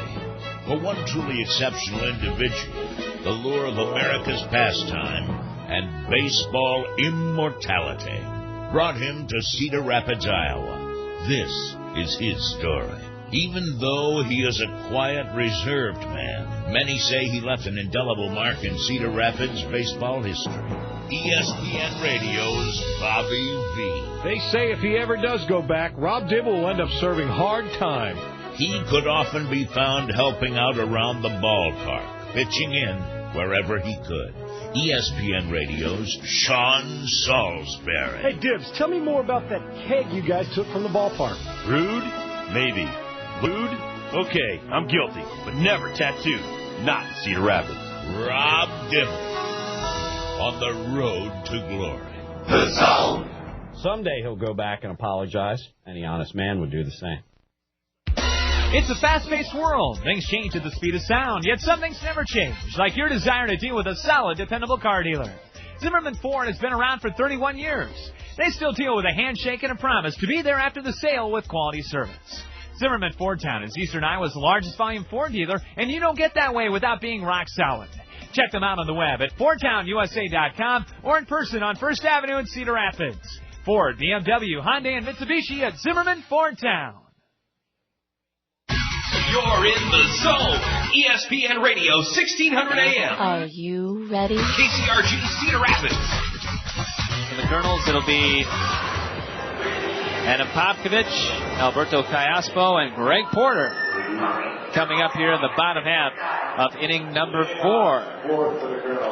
Some more scores to give you on the State Farm Major League scoreboard. I'm going to hand them to John. Well, thanks, Scott. You rarely get to talk about the scores. Well, we'll do that in a moment. I did want to finish up my thought on the Spring House with pizza. What I was trying to say is, remember that the Spring House does have pizza, so you don't have to think, well, gosh, I'm in the mood for pizza tonight, and I really love the Spring House, but I don't know if they have pizza. They do. They do have pizza at the Spring House. Here's Pavkovich, shows bunt, pulls it back and takes a slider low. Adam into a 4-6-3 twin killing to end the first inning. He hit a hard one-hop line drive to Robinson Chirinos. 1-0. PA very shallow in center field. Check swing by Pav, and he held up, and it's 2-0. State Farm Major League Scoreboard brought to you by State Farm Insurance agents Dale Thompson, Al Shetler, Gary Schubat, and Lanny Peterson. 2 balls, no strikes. And the delivery down low and in, and it's 3-0. We're supposed to be treating Lester tonight, and he just treated us with some cold Deja Blue water. Man, that looks good. We love the water. 3-0. I got to think Adams going to be taken here with Callaspo on deck. 3-0. And he is taking a strike at the knees. 3-1. Top of the 6th inning in the Bronx. The White Sox 9, the Yankees nothing. Bottom of the 5th at Fenway Park. The Blue Jays 7, the Red Sox 6. Here's a 3-1 from Cherry. Swung on in a ground ball to third. Booted by the third baseman. McGee picks it up, throws. He won't get him. And it'll be probably ruled an error. And a good start to the bottom of the 4th inning. Yeah, that error on Casey McGee, his 9th of the year. It was a routine play, and he let it slip away. You got to wonder if these guys are a little bit gun-shy. That infield at Oldsmobile Park is similar to a third world country playground. And that's not a criticism of the Lugnuts. They don't have anything to do with the maintaining the grounds. Is that obviously someone else is in charge. Yeah. See if the Kernels put something on here with Alberto Callaspo. There goes the runner. Ball inside. Throw to second base is in time. A short hop that was plucked out of off the short hop by Coates. He laid the tag down, and they got Pavkovich. It went 2-6, but Coates held on, and Todd Klaus will approach Brian Riley, the base umpire, to argue the call. Alberto could not swing on a hit and run. You called it, Scott. The hit and run was on, but Alberto took ball 1. Continuing with our look at the State Farm Major League scoreboard, Detroit 5, the Indians 4, top of the 7th at Jacobs Field, and in the American League at Kauffman Stadium, the Royals in the top of the 4th ahead of the Rangers 3-0. Later tonight, the Twins play our parent club, the 2002 defending world champion Angels at Edison International Field. Slider down low, and it's 2 balls, no strikes to Alberto. Greg Porter, the left-handed hitting right fielder, on deck for the Kernels. Big gap in right center for Callaspo. Tries to go the other way and spoils the pitch and fouls it off, and it's 2-1. Also later tonight, the Orioles in Oakland at the Coliseum, and at Safeco Field, the Devil Rays with Lou Piniella returning to Seattle will tangle with the Mariners. Lou got in and out last time. Tampa went up there pretty quietly. 1 out, the 2-1. Swung on and tipped foul. That got a piece of Callaspo before it bounded out in front of home plate, and it's 2-2. In the National League, in the bottom of the 7th, 2-2, the Marlins and Pirates at PNC Park. In the top of the 6th inning, the Phillies 8, Montreal 3. That's at Olympic Stadium. The Phillies, a half game out of the wild card slot. Behind those surprising Marlins. Here's a ground ball to first, backhanded over there by Doparik, and he takes it to the bag himself, beats Kayaspo, and there are 2 outs. At Great America Ballpark, the Brewers 4, the Reds 1 in the bottom of the 6th. State Farm Major League Scoreboard, the Mets and Braves at Turner Field, New York 3, Atlanta 2, bottom of the 4th. The Dodgers and Houston at Minute Maid Field in the bottom of the 2nd, tied at 3. And as Jack Rader told us, the bad news as far as us Cardinal fans are concerned, the parent club of these Lugnuts, the Cubs 6, the Cardinals nothing, top of the 3rd at Busch. Porter's 0 for 1. He swings over the top of a slider. That might be Zambrano, who I think is going to be the key to that whole National League East. Cubs already got 3 great starters, and you put Carlos Zambrano and keep him going like that, Cubs are going to win that thing. Here's a little tapper to the right side. Doparik, the first baseman, fields. Underhand flip to Cherry, the pitcher covering. Nice looking play right there defensively by the Lugnuts. Goes 3-1, and that will do it for the Kernels here in the bottom of the 4th inning. No runs, no hits. There was an error, and that was erased on a caught stealing. Nobody left on base. As we head to the 5th inning, it's still Lansing on top of the Kernels, 1-0. You're listening to Kernel Baseball here on the Zone, ESPN Radio 1600, KCRG, Cedar Rapids.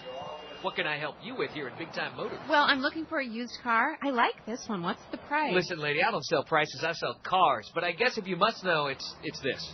Wow. That's $2,000 more than the one low price on the exact same car at Randy Keel Honda. And I didn't even have to ask them. Randy Keel has the prices posted for every car in their lot. Well, we've got the best service department to stand behind our vehicles. Really?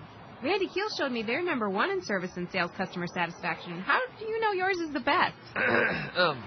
My manager told me. Thanks, but I think I'm going back to Randy Keel Honda to get the best price and the best service. But I can throw in a free air freshener to put over the rearview mirror. Nice try. Randy Keel Honda understands what you need when you're looking for a new or used car. They post their prices clearly, so you don't have to guess, and they'll never pressure you. That's why they're number 1 in service and sales customer satisfaction. And they just won the President's Award from American Honda. Come find out for yourself. Randy Keel Honda is on Center Point Road in Cedar Rapids, or you can visit them at randykeel.com. Who's that cool cooking man? King of the grill, who's your patio? Your patio daddy-o. Charbroiled, cutlet flipping man with the buns, who's your patio? Your patio daddy-o. He only cooks limits, cooks number 1 for taste and fun. Econo Foods is the place to save on Clements Fine products this week. Shop Econo Foods for hot pricing on Clements. Well, we go to the top of the 5th inning. Just past 8 o'clock here in Cedar Rapids. 1-0 Lansing. If we get a score on that Clinton game or the Burlington game, we'll be sure to pass that along to you. Well, thanks, Scott. Finishing up with the State Farm Major League Scoreboard. Later tonight in Denver, the Giants and Rockies, and in Phoenix, it'll be the Diamondbacks and Padres. That look at the State Farm Major League Scoreboard brought to us by State Farm Insurance agents Gary Schubat, Al Shetler, Dale Thompson, and Lanny Peterson. Well, this is the part of the order that nipped the Kernels for a run. The only run of the game in the bottom of the, or top of the 3rd inning. Nick Jones, the designated hitter, singled to center and scored on a Felix P.A. double to left center. Swings through a changeup and misses, and it's 1-1. It'll be Jones, followed by Keith Butler, and then the top of the order with Felix P.A. against Colonel right-hander Abel Moreno. Outfield straight up. Same for the infield against the right-handed hitting DH, who hits one foul into and over the concourse. Crowd will never get an easier foul ball to catch, and nobody wanted it. Last night in that game that ended just before 1 o'clock, I saw a foul ball sit in the grandstand. No one came to get it. But Jeff Johnson was telling me he counted 25 people here at the end. It stayed over 4.5, almost 5 hours. Jones holds up, takes one up high, 2-2. Well, actually, let's see. We started at 7:05. We ended at 12:57. So the folks that stayed almost 6 hours. Here's a 2-2 to the leadoff man in the 5th. Ooh, curve just missed, according to Scott Bain. Moreno wanted it. Abruzzo wanted it. Neither got it. It's now full at 3-2. Big pitch coming up here. Butler on deck, who's second in home runs on this team with 5. The payoff from the right-hander, swung on and missed. Went after a high fastball and came up empty. And that's strikeout number 5 by Abel Moreno.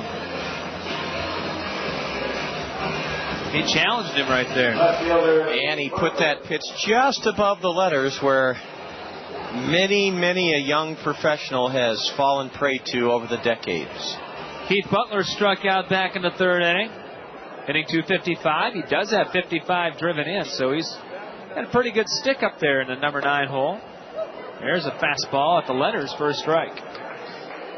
Scott, we've all heard some tall tales in our time, but what I'm about to tell you about the Springhouse is not a tall tale. It's a fun story. The 0-1, a swing and a high fly ball to left. Jenkins went back a couple steps. Now he'll drift in and put it away quickly. 2 outs, and that is now 5 in a row. And 7 out of the last 8 retired by Abel Moreno. Next time you're in the Springhouse, look up when you come in. You'll see an 8.5-foot tall unicycle. Lester and his brother used to have competitions in their neighborhood over who could ride the unicycle best, and they started on a modest-sized one. And Lester got an 8.5-foot tall unicycle, and if you're real nice, Lester may take a spin on it out in the parking lot. Felix P.A. hits one, dumps one into short left field. That's going to fall in front of Jenkins for a hit. P.A. a wide turn around first. Jenkins scooted over and got to the ball in a hurry, and he'll hold the leadoff man in the Lansing order to a single. Yeah, he's 2 for 3 now, and you said it, Scott. When he puts the ball in play, he is very dangerous, and boy, I'd love to see where he is in 4 or 5 years. I think he has a real chance to be a big league star for the Cubs. Felix P.A., if you see his name, don't be confused. It's spelled like pie, P-I-E, but it's P.A. 2 outs, and we'll see if P.A. is going to take off. Buck Coates in there from the left side. There goes the runner. Hit and run. Foul down the first baseline. Just foul. And that could have been dangerous. Well, it would have scored P.A. and Buck Coates would have had a double, if not a triple, because B.J. Witt is just now getting to it. Yes. Hit and run there, John. Yeah, a hit and run. And the Kernels, I give Todd Klaus credit. He's tried 2 of them tonight, and they've both been foiled. So is Julio Garcia. An 8.5-foot tall unicycle in the Springhouse, and Lester's still nimble and brave enough to ride it. Man, that thing would scare me to death, being 8.5 feet up in the air. I knew he did that. You did know that? Oh, yeah. Boy, oh boy, you've got to be... I think kids are crazy on skateboards, but Lester grew up learning how to ride a unicycle. The only time I've seen a unicycle ridden is in parades where there's kids that spend hours on them. Pitch taken for a strike, and it's 0-2 with 2 outs. P.A. still on first, being held by Mathis. He'll draw a throw from Moreno. Calm night, absolutely no wind. Aside from being a little warm, it's really not too bad a night for baseball. And it's not that bad out anymore. The 0-2. To Coates. There goes the runner. It's a pitch out. Abruzzo throws low and safe as P.A. Ball gets away. He'll get up and scamper to third. That'll be a stolen base and more than likely an error on Jared Abruzzo. Boy, Jared's thrown so well tonight. He finally gets a pitch out, the best pitch to handle, and he short hopped it down there. P.A. with his 19th stolen base. The Kernels commit their first error of the game, E2. And that'll put a runner on and 90 feet away with 2 outs. 1 ball, 2 strikes, so Abel still up in the count on the left-handed hitting Buck Coates, the shortstop. Man, when you pitch out and don't get the runner, that's tough. And give up an extra base. Moreno taking his time. Bends in, now goes to the high set. Takes a look at P.A. at third, delivers a 1-2, a little tapper in front of the plate. Moreno picks it up, slips, throws low, but out at first. Good play by Abel Moreno. Oh, he saved a run. Just got Buck Coates at first to end the top of the 5th inning. No runs for Lansing. 1 hit, 1 error, and they leave their 4th runner on of the evening. We're halfway home from Vet Stadium here in Cedar Rapids, and on this Tuesday night after 4.5, it's Lansing on top of the Kernels, 1-0. This is Kernel Baseball on the Zone.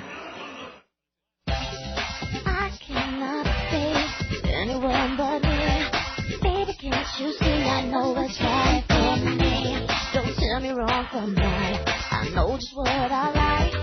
Yeah, call me crazy, I don't care. Come feel the joy all around. Each generation has time. They got their own kind of sound. Come to shout it out. What's that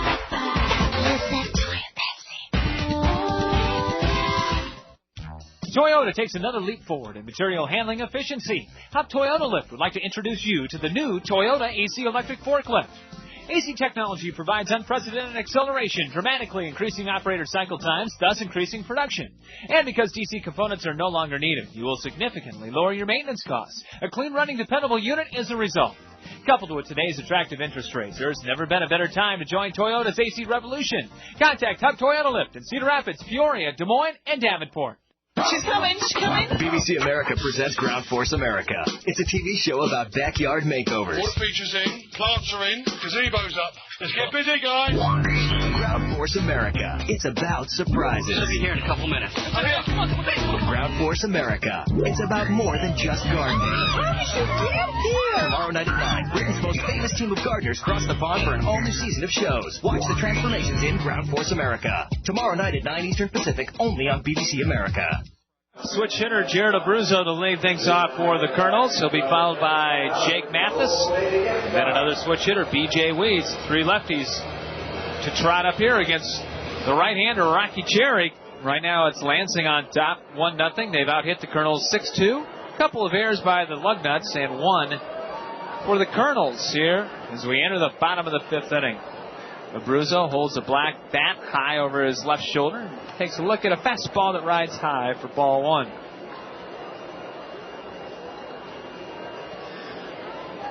I think Felix P.A. John plays the same spot for everybody. Here's a swing and a miss on a curve. Shallow in left center and dares you to hit it over his head. Well, you can go get it. Yeah, the great ones like Jimmy Edmonds and Andrew Jones have that same philosophy as I'm going to take more hits away from you by playing shallow than you're going to get against me hitting it over me. And he took a run away from the Kernels tonight by doing just that. Ball inside, 2-1. Here in the bottom of the fifth, but the base is empty, no outs. And wanted to mention here the Florida and Philadelphia waging a good battle in the National League wild card race. Here's the pitch. Check swing. Did he go around? No. And it's 3-1 to Jared, who walked to lead off, back in the second inning. Did not lead off that inning with a walk, but he did get on with the base on balls. Here's the 3-1 from the right-hander. Swing and a miss. He challenged him with a fastball, and he blew it by him. That's unusual because Jared was sitting dead red and got an 89-mile-an-hour heater, but couldn't crank through it. Big pitch coming up here in the mid-inning. 3 balls, 2 strikes. The delivery. Line drive, opposite way to left field for a base hit as Jared Abruzzo, John, went right with the pitch. Oh, he did it beautifully, Scott. Right out of the textbook. It was on the outer half, and he got the hands down and launched them towards the left side, and that's where the line drive went into left field. And, boy, that's the third inning in a row we've had our leadoff man aboard. Got to make some hay here pretty soon. Well, mentioning Florida, they've snuck in with Jack McKeon, and it's great to see those folks doing well. They've got some old Kane County Cougars in that team, but the team that's really come on is Arizona, and they're doing it with a lot of guys that we know from this league as well. Pitch outside and high to Jake Mathis. Alex Cintron playing a prominent part in the Diamondbacks' resurgence. Lyle Overbay. Yep. See if Jared's going here. Jake Mathis, slightly closed stance on the left side. Cherry looks to first, now delivers. Misses inside, and it's 2-0.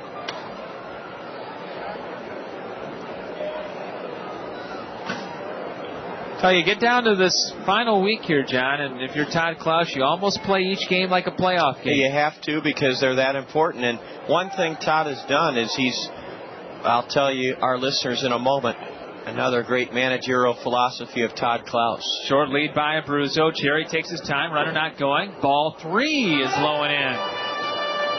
Todd has not put pressure and hasn't made the thought of winning the foremost thought in this club's mind. What he has done is said, I let's play well down the stretch. Let's play good baseball. And that's what's happening. Yeah, that's a lot. You don't press that way.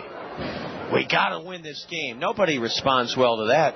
See if Mathis is hitting or taking. He's taking, and there's a strike on the outer half. But when you say let's play great baseball, then the guys are ready to charge the field with smoke coming out of their ears. Good hit and run pitch right here. 3 balls, 1 strike. B.J. Weed, the switch hitter, on deck. 1-0 Lansing. 1 on, nobody out in the bottom of the 5th inning.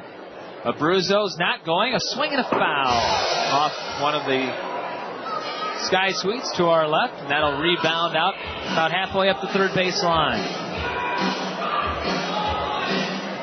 Now it's 3-2. Good crowd on hand tonight. Probably neighborhood of 2,000, maybe a little bit more. I think very similar to last night, just over 2,000. Of course, the kids are back in school now. 3 balls, 2 strikes. See if Abruzzo will take off with the payoff pitch from Rocky Cherry. Right-hander from just above the belt. Long look, runner not going. Ball 4 down low, and Reyes questioning Scott Bain. Well, that was a borderline pitch. Jake took it below the knees, and now, Scott, I think everybody in the ballpark expects BJ to bunt. Todd Klaus likes to not go by the book every time. Well, you're right, but I don't know. This is a situation that you would think would call for a bunt. Yeah, especially with the left-handed batter Jenkins on deck. 1-0 Lansing, and Lester Schmitz will be along in the top of the 6th inning with Scott to give you the Springhouse Family Restaurant baseball trivia question. We've told you a lot of distinguishing characteristics which has made the Springhouse a real icon in the community over the years. I moved here in 1996, and I have to thank Lois and Lauren Schmitz, Jill and Lester, their son Keith, because, you know, Scott, they've been a prominent advertiser, and we hope that the results that they've gotten have been very good over the years from our loyal listeners. But we have to stop for a moment and recognize that Lauren and Lester and Lois and Jill have been loyal partners with the Kernels ever since 1996. No doubt about it. Runners take their leads. In on the grass at third and at first are Lugnuts. A little slap shot into short left field coming on is Butler in a hurry. Makes the running grab. And short left along the line.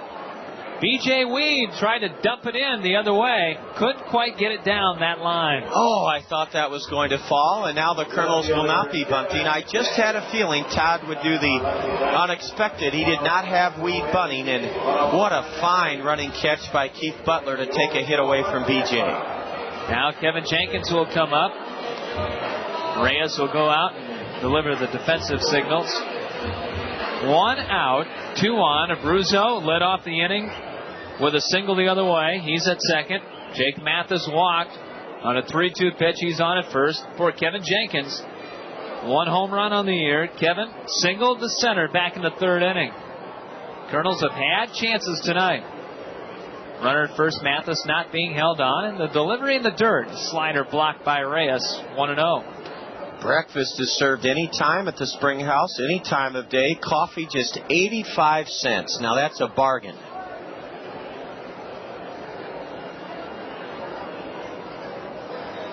Abruzzo, a short lead at second. And now time is called, as we didn't have any action. Bottom of the 5th, 1-0 Lansing. Here at the ballpark, final homestand. Make your plans to come out the next 2 nights. We'll tell you more about that in a moment. The 1-0 swung on and missed on a curve. Jenkins way out front of that one. Yeah, tomorrow night is United Way night here at the new Veterans Memorial Stadium. The first 1,000 people, regardless of age or gender, will receive a Kernel T-shirt. Thanks to United Way of East Central Iowa. And the Rockwell Collins Fans Choice Award is going to be given out tomorrow night. Well, that'll be interesting. A lot of good candidates. 1-1, 1 out, 2 on. 1-0 Lansing. Cherry delivers. Swung on and missed. Jenkins went after a high fastball and didn't get it. Fan Appreciation Night. The final regular season home game is Thursday night. The Kernels will be available for autographs and photos on the field from 6:05 to 6:25. That's Thursday night. 1 ball, 2 strikes. The delivery. Swung on and missed. Jenkins went after a curveball in the dirt. And he takes off for first, but the base occupied. And he's strikeout victim number 2. 2 men on to start the 3rd inning. 2 men on to start the 5th inning. And the Kernels have not been able to break through against 6'8" right-hander Rocky Cherry. We flip the order over. Back to the top to Quan Cosby. 0 for 2. Quan struck out and grounded out the second to Robinson Chineros. That came back in the 3rd inning. 2 on. Kernels got the first 2 on here in the bottom of the 5th inning, but have not been able to move them. See if Quan can come through. He goes the other way to left field. Butler coming on, makes a shoestring grab. They're going to say he made it. And out on a beautiful sliding catch by Keith Butler, John, who was playing shallow. And for the second time tonight, the shallow defense in the outfield saved runs for Lansing. Yep, difference in the game. So the Kernels squander an opportunity in the bottom of the 5th inning. No runs. 1 hit, a walk. Kernels leave a pair on. They've left 3 on through 5. And we'll have the Springhouse baseball trivia question as we go to the top of inning number 6. And after 5, still 1-0 Lansing. You're listening to Kernel Baseball here on The Zone. Remember when you were a child and there was a safety patrol person near your school to make sure you could cross the street safely? Don't you wish you had a safety patrol with you to help you conduct your life safely? Scott Draper, your Pekin insurance agent at Sheets Forest Draper Insurance in Marion, can help you feel safe with the right insurance coverages.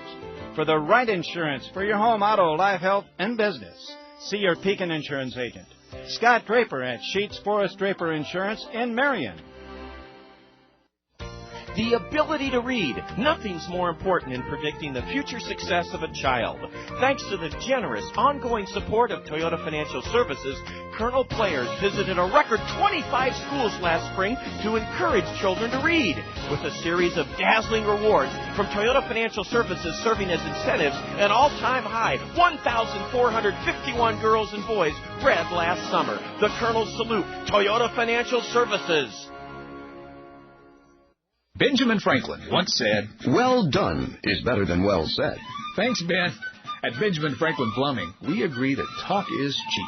But what separates Benjamin Franklin Plumbing from all the others?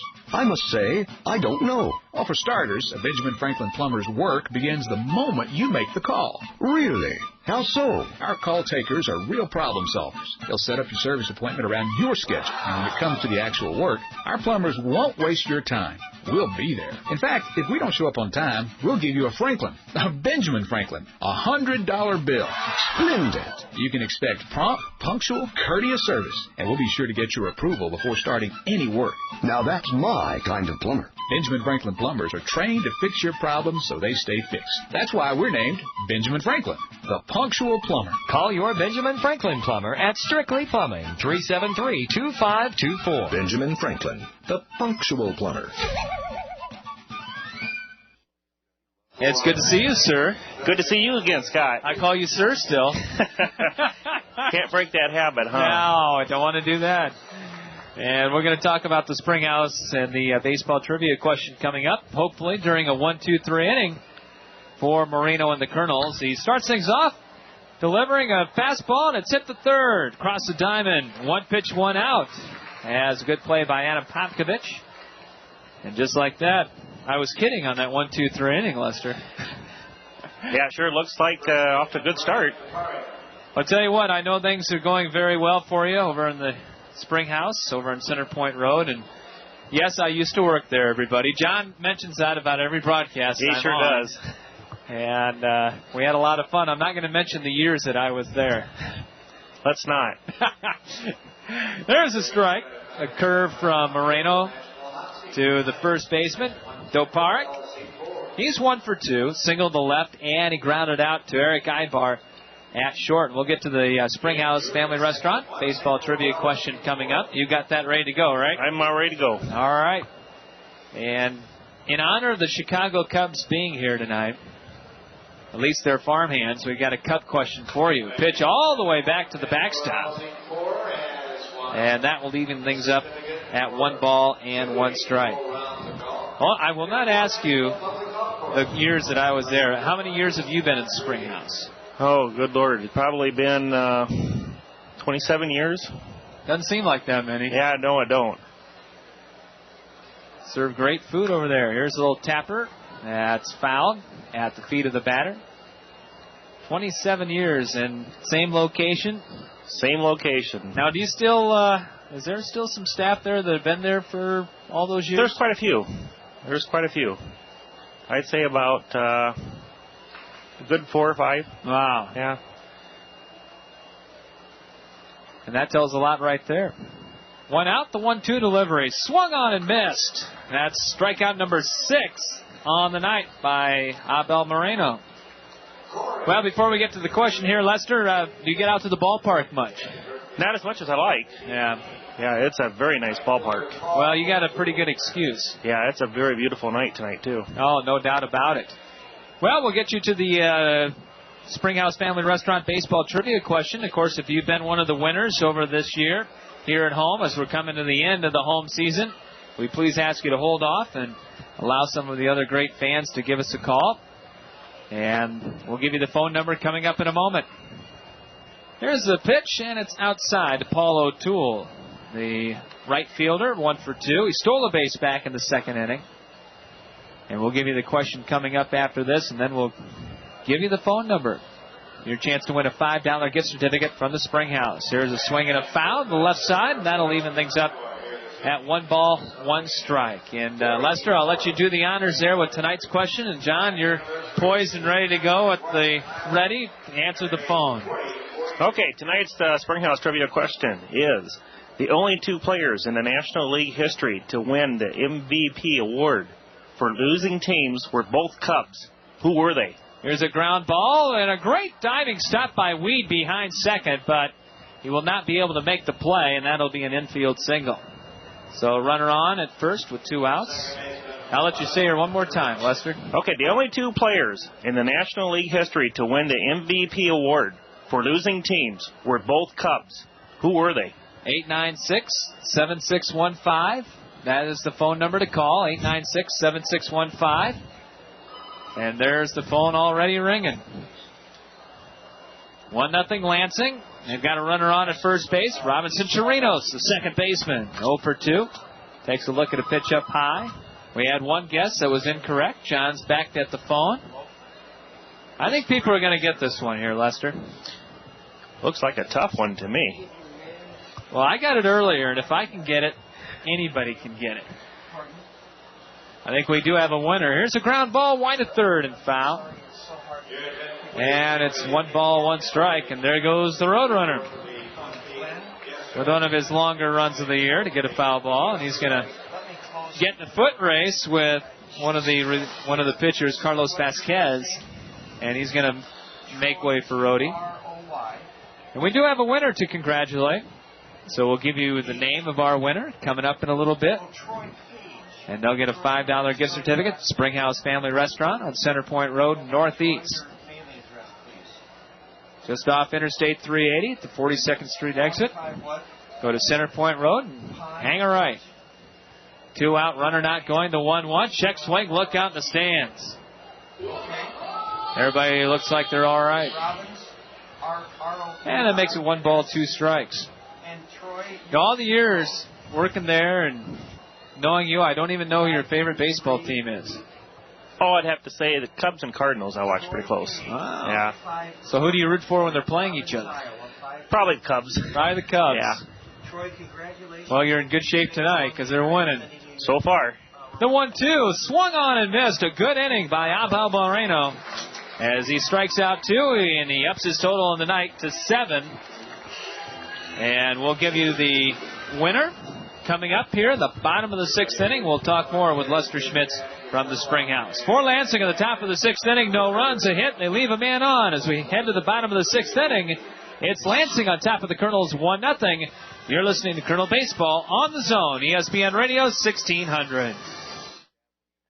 Hi, this is Dick Clark. You know, maintaining a youthful outlook on life is all about surrounding yourself with great people, great experiences, and getting a great night's sleep each night on a great mattress. A Tempur-Pedic mattress. Tempur-Pedic's line of revolutionary products is made to provide rejuvenating, re-energizing comfort. From mattresses to pillows to other revolutionary comfort products, Tempur-Pedic continues to turn out pressure-relieving products that not only change the way we live, but to keep us young. When it comes Call to retirement planning, think at 1-800-628-7676 and get a free information kit with a video or brochure. Call Donna Mooney in Cedar Rapids to find out how an IRA can allow you to defer taxes until you retire. You have big plans for retirement. It's to help you get there, 10th think anniversary Farm and Bureau they're Financial changing the way we Services and relax, call Donna sleep, Mooney work, and in live. Cedar Rapids. Take it from my Farm wife, Bureau Carrie. Financial You're going to Services, love more than you Tempur-Pedic. think. Call Farm Bureau Life Insurance Company, 1-800-628-7676. Get an information kit today and start feeling young again. This is Dick Clark. Happy 10th anniversary, Tempur-Pedic, and pleasant dreams, America. Some of them don't like the Kernels altogether. They like the Cubs. Yeah.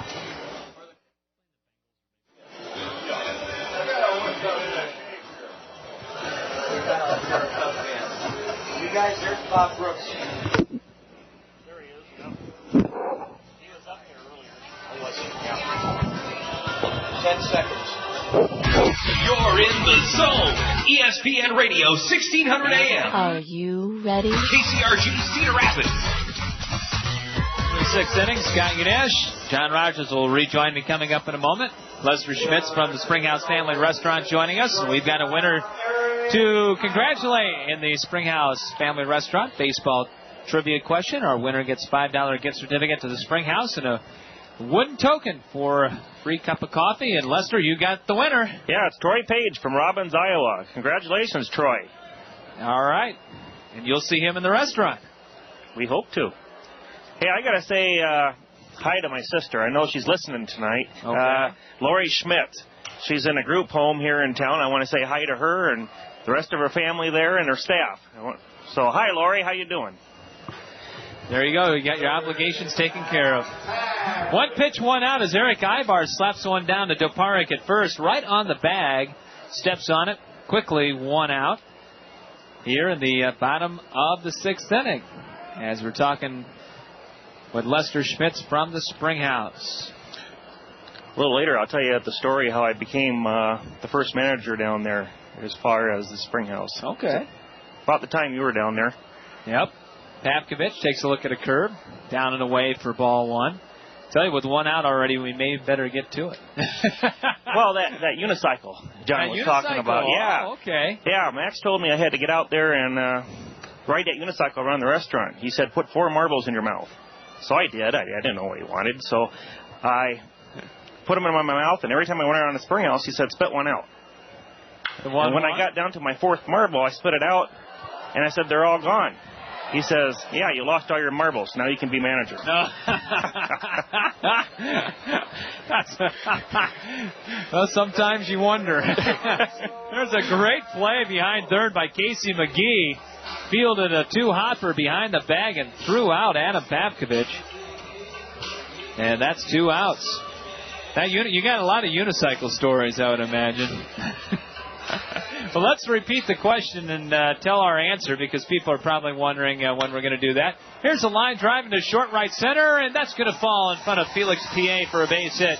Kayaspo with a hit, the leading hitter in the league. Well, Lester, I'll let you repeat the question. We already congratulated our winner, and I'll let you give the answer.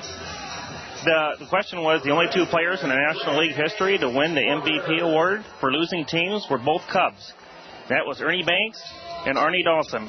All right, Ernie Banks did it in 1958, and the Hawk, Andre Dawson, in 1987 when he hit 49 home runs with 137 RBIs for the Cubs. So congratulations going out to Troy. 2 outs, 1 on. Here's the throw to first, and Kayaspo back. Tell you what, we'd like to get a run here, Lester. We've had a lot of opportunities tonight. Yeah, we have. I'd like to see a win here. Kernels 2 out with 7 to go. Away from the playoff spot. Greg Porter's 0 for 2, stepping in there from the left side. Slightly open stance. Another throw to first. A little closer play this time. Brian Riley, the base umpire, signals safe. Like to send best wishes out to Buzz Laird, the other umpire in this crew that was injured last night. We hope he's doing okay. Maybe he's here at the ballpark. Who knows? 2 outs. See if Cayaspo's going. He is not. The delivery swung on and hit to shallow center. P.A. comes in and over to his right, and he puts it away for the final out here in the bottom of the 6th inning. Well, Lester, great to have you on the radio, and continued success with the Springhouse over there. Well, it's great to be here and great to see you again, Scott. Great and to see you. My thanks to John. He's always a pleasure to be with. See him down in the restaurant many times a year, so we really appreciate that.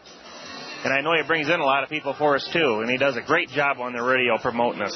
Certainly does. All right. Thank you, Lester. Thanks a lot, Scott. All right. We'll head to the top of the 7th. John will be back with you after 6 innings. It is Lansing on top of the Kernels 1-0. You're listening to Kernel Baseball here on The Zone. If you don't stop by one of Jungi's 4 great locations, how will you know you got the very best deal? Stop in today at Jungi Lincoln Mercury Isuzu in Cedar Rapids, Jungi Ford and Jungi Chrysler Jeep Dodge in Center Point, and the new Jungi Chevrolet Pontiac in Anamosa. Now, 4 great locations, still one great name, Jungi.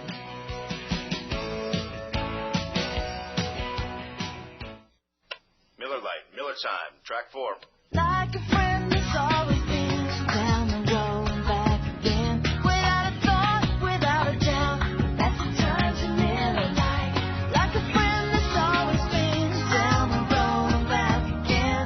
Just because that's how it is, the best of times in Miller Lite. It's a taste, it's a smile. Miller Lite, Miller Brewing Company, Milwaukee, Wisconsin. Live responsibly. When searching for a professional logistics team of experts to handle your warehousing operations, look to Worley Warehousing. Worley Warehousing will help you achieve greater efficiencies by providing superior warehouse facilities, technological advancements, and expert professionals. By focusing on technological innovations and keen foresight, Worley Warehousing has grown into one of our nation's leading warehousing operations. Worley Warehousing, your single source for all of your warehousing and distribution needs. With KCRG Sports Director Scott Unash, John Rogers, we're here after 6 innings where the Kernels trail Lansing 1-0. Abel Marino has surrendered 7 hits in 6 innings, but given up just 1 run. It came in the Lansing 3rd inning. The Kernels have put their leadoff man on 3 times tonight, have just 4 hits, and trail 1-0. Thanks to Lester Schmitz of the Springhouse for presenting the Springhouse Family Restaurant Baseball Trivia question to all you great Kernel listeners across Eastern Iowa. Ground ball to first, diving, stop by Mathis, throws to the pitcher covering. Big hand from this crowd for Jake Mathis. He took a hit away, Scott, from Jose Reyes on a terrific diving play to his right. And I think Reyes may have injured himself as well. Hopefully he didn't pull a hamstring or anything. They're taking a look at his calf area. His right lower leg. You're right, Scott. I did not see it. They're going to show it on the Rockwell Collins game link, and we'll see if he pulled a hamstring or popped a calf. You hope That's neither. Not Reyes. Oh, I see. They've focused on a picnic or a lawn person in the lawn section, and they are not going to show the replay because perhaps it's been deemed a little bit too gruesome. I hope he didn't pop a knee out or anything that bad. Thanks to Lester Schmitz. Lester gave our Springhouse Family Restaurant Baseball Trivia question. That bottom of the 6th and top of the 6th went so fast, Scott. I did want to mention we had a caller who guessed that Ryan Sandberg and Billy Williams were the 2 Cubs to win MVP awards for losing teams. The answers, of course, were provided to us by Troy Page of Robbins. It was Ernie Banks and Andre Dawson, but a great guess by our first caller, thinking that Sandberg and Billy Williams won MVP awards for losing teams. The Cubs had a record of 72 and 82 in 1958 when Ernie Banks won the NL MVP, and Andre Dawson in 87. The Cubs were 76 and 85. They won league MVP titles. Well, Reyes is on his feet, and by golly, he's going to be able to walk it off and go into the Lansing dugout. He had a hit taken away from him on a great play to his right by Jake Mathis, and Reyes is trotting off the field, and that's good news. Yeah, it is. not going off at a sprint, but at least putting weight on it, and everyone's asking if he's all right and shaking his head. So good sportsmanship had by all the two teams. The only man to score a run tonight is standing in Nick Jones. He singled to lead off the third, scored on a one-out double by Felix P.A. We're in the top of the seventh. The Kernels have Matt Lincoln warming up in their right field bullpen. Scott, I just couldn't make out how Lester battled his brother on that unicycle. Lester Schmitz is here from the Springhouse. I thought I heard him say that his brother had him put 4 marbles in his mouth and ride a unicycle, and then I couldn't hear Lester's story. Right, I had him ride it around the Springhouse restaurant, and every time he made a circle, he had to spit one out. Here's a curve ripped foul onto the lawn section. It's 1-1 to Nick Jones. So he started off with marbles in his mouth, and he was unicycling around the parking lot or in the restaurant? I would assume around the parking lot. Yeah. Okay. And what would his brother do? Oh, I told him every time he made a round, he got to spit out 1 marble. Okay. A high fly ball. It's a foul ball near the Access Direct tarp. Now it's a fair ball and a good running catch near the line by Kevin Jenkins. Nick Jones hit a towering fly ball that started foul and then came back fair, and it was caught next to the Randy Keel Confidence Picnic Pavilion in fair ground by Jenkins. 2 gone in the Lansing 7th inning. So every time he made a round, he spit out a marble. Okay. And he got down to where he didn't have a marble left in his mouth. And he got back and they said, hey, you have no marbles. I guess you can be the manager now. Oh, that's how he became the manager. Okay. Now I got it. I thought that's how he learned to ride the unicycle. And boy, that'd be... They just pushed him for that. A curve is up and in. Ball 1 to Keith Butler. He struck out, flown to left. This will likely be Abel Marino's last inning of work, and he's been magnificent here tonight. A strike at the knees evens the count to the number 9 batter. 1-1. 1-0 Lansing. Top of the 7th inning. Matt Lincoln warming up for the Kernels, John, down in the Kernel right field bullpen. Ground ball up the middle is the 8th hit of the game for the visitors. Keith Butler grounded one sharply right underneath the feet of the Kernel right-hander, and now he'll face Felix P.A., or will this be when Todd Klaus lifts Marino to bring in Matt Lincoln, the lefty, warming up? Well, this is a tough call. This is a very tough call right here. You got to think Butler, 19 stolen bases, he might be going, because even if he is thrown out, John, you got P.A. leading off the 8th inning for Lansing. That's exactly right. P.A. has 2 of the Lansing 8 hits, and Felix brings the crowd alive with the foul into the third base stand. Somebody made a one-handed catch. Off the ricochet, off one of the sweeps. Very nice play. P.A., an RBI double in the third. He singled, but was left. The runner goes. A foul just to our left. That was close coming into our booth. Strike 2 on P.A. Felix may have struck Abruzzo with his backswing. Jarrett is just now getting up. Tyler Watts is going to go out. Check see if Jarrett's okay. Should mention Dale Broden had a great announcement during the inning break, and congratulations to Rich Kuhlbeck and his wife, celebrating their 47th wedding anniversary tonight. They've been married longer than I've been alive. And that's great. 47 years for Rich Kuhlbeck and Marge. Well, that's Mike Kuhlbeck's dad. Abruzzo's going to stay in the game. It's 0-2 to Felix P.A.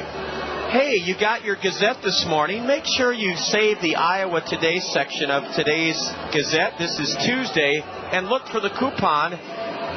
The special coupon offer from the Springhouse. It's in this morning's Gazette. It'll be in again on Saturday morning in the Iowa Today section of the Gazette. The 0-2 to the leadoff batter, a left-handed hitter, P.A. Another base hit, his 3rd in a row. Felix P.A. on an 0-2 pitch. Went with it and lined it in the hole between Pavkovich and Ibar. Keith Butler to second, and let's see if Todd Klaus will make the pitching change. As Todd makes a change, Scott Unash will tell us about Halo happenings, results from around the Anaheim Angel organization. Mike Kuhlbeck puts these together during all of our homestands, and it's great to keep track of how former Kernels are doing with our world champion Angels, and in Salt Lake, Arkansas, Rancho Cucamonga, and then future Angels from Provo and Mesa. Abel Marino goes 6 2/3. In 6 2/3, he surrendered 1 run on 9 hits. Abel fanned 7, and he walked none. Another reason he's 11-0. And listen to the hand for Abel. Tremendous hand for Marino. And here's Scott with Halo happenings. Well, last night Anaheim was idle. They take on the Minnesota Twins tonight at Edison International Field. Meanwhile, in AAA, Salt Lake City was taken to task by the Edmonton Trappers last night. Tremel Sledge had 2 home runs for Edmonton. Former Colonel Matt Hensley got the loss. He's now 8-12. And Edmonton, unfortunately, moved past Salt Lake into first place in the Pacific Coast League North, as the Salt Lake team fell 1/2 game behind. Double-A last night, Midland beat Arkansas 7-4. Dallas McPherson, and he has been red hot since joining Double-A. 4 for 4 last night with 2 doubles, 2 runs scored. Nicky Gorno was 2 for 4 with an RBI. Rich Fisher gave up 7 hits and 6 runs. He took the loss last night for the Travelers. Lake Elsinore beat Rancho last night 10-3. Quakes managed only 6 hits last night. Of course, we won early this morning. A lot of people didn't know that. 7-6 over Lansing in 11. Provo beat Idaho Falls 14-1. Jose Guzman had 3 hits, 2 doubles, and his first home run, and drove in 5. Bobby Wilson was 4 for 5 with a home run and 4 RBI, and a 19-hit attack for the Provo team. And Mesa was beaten last night by the Ranger rookie team by a score of 4-1. Scott with Halo happenings. U.S. Cellular with the U.S. Cellular call to the Colonel bullpen. Visit a U.S. Cellular store or call U.S. Cellular at 1-888-BUY-USCC. U.S. Cellular, we connect with you. Matt Lincoln is on. Appearance number 8 for the left-hander. 1-1 with a save and a 4.35 earned run average. 10 1/3 innings pitched, has given up 11 hits, 5 earned runs, has walked 5, struck out 10, has thrown a wild pitch, league hitting .275 against Colonel lefty Matt Lincoln. He pitched Sunday in a Colonel win at home against Beloit. He went 1 inning, gave the Snappers 1 run on 3 hits, struck out 3, walked none. Matt Lincoln, who was signed by the Cubs out of Santa Ana Junior College earlier this summer, but the contract was not honored by the Cubs. They thought Matt's knee was too risky, and his curve looked good, but was called a ball to Buck Coates. And I think Jared Abruzzo might have been crossed up a bit. Yeah, I think so. Lincoln wears his red Colonel socks up high. The Kernels have their white home uniforms on with red caps, and they trail 1-0 in the top of the 7th inning. 2 on, 2 out for Lansing. Ball 2 down and away to Buck Coates. Buck is 1 for 3 tonight.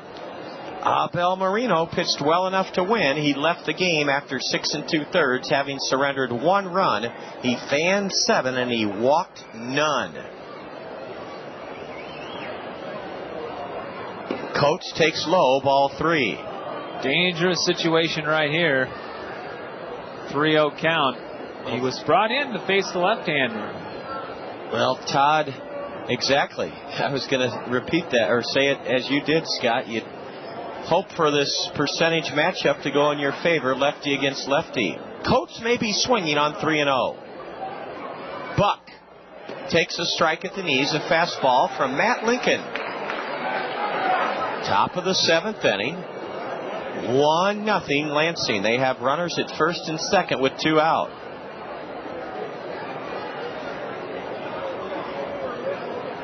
Matt checks the runner at second, and Coates fouls one over the backstop. The count now full. The runners will be going. Yep. Now you got to be very careful you don't give up anything in the gaps, because that will definitely score a couple.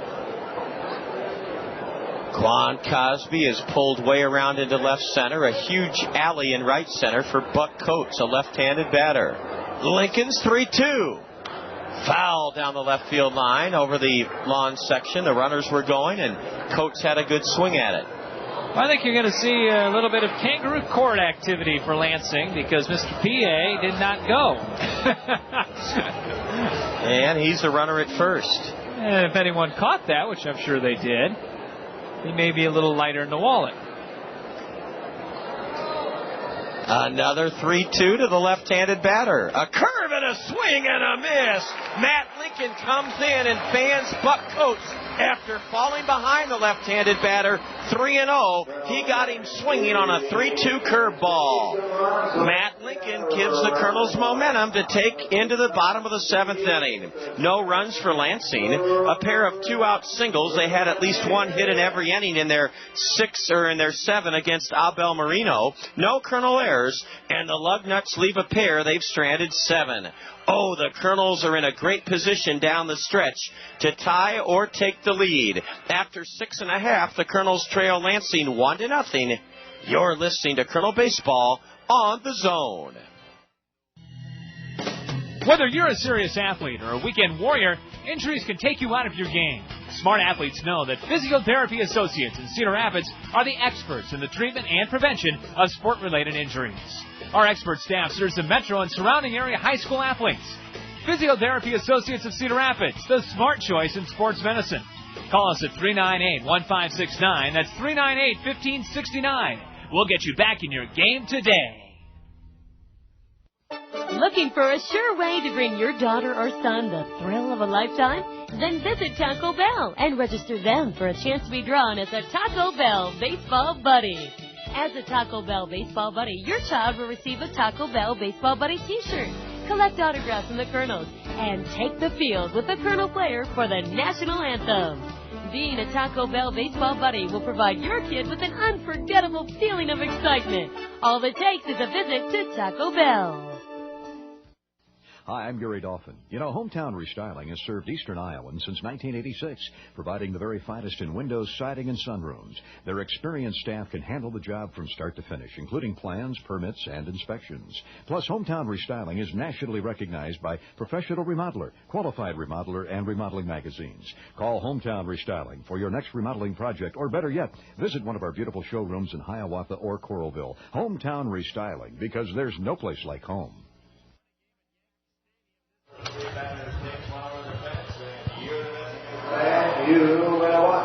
Top of the hour in Eastern Iowa. You're tuned to Kernel Baseball on the Zone, ESPN Radio 1600, KCRG Cedar Rapids, Iowa. Lester and Jill Schmitz, Lauren and Lois Schmitz, and their grandson Keith. They're all here tonight representing our great supporters and friends at the Springhouse Family Restaurant. Ball one is high and away to Abruzzo from 6'8" right-hander Rocky Cherry. He's blanked the Kernels through 6 on 6 hits. Abruzzo dumps one down the left field line foul and racing into the Lansing bullpen, but coming up short is Keith Butler. Great catches by Felix PA and Keith Butler have prevented the Kernels from scoring runs tonight. PA made an outstanding catch to rob Jake Mathis of an RBI back in the 2nd inning, and Keith Butler turned a great catch in the 5th inning to take an RBI away from Cosby. Strike to Jared Abruzzo. It's 1-2 to the Kernel switch hitter. He's reached base twice tonight. He's walked and singled. 1-0 Lansing, bottom of the 7th inning.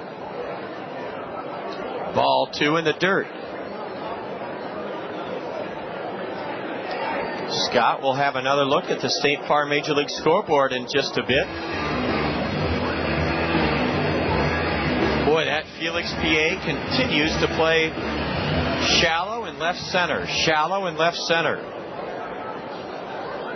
The 2-2 to the Kernel All-Star catcher. On the way. A tip foul right underneath the catcher's legs, Jose Reyes. State Farm Insurance agents Al Shetler, Lanny Peterson, Dale Thompson, and Gary Schubat will bring us the look at the State Farm Major League scoreboard. And we'll get started with it as Abruzzo readies himself for another 2-2 pitch.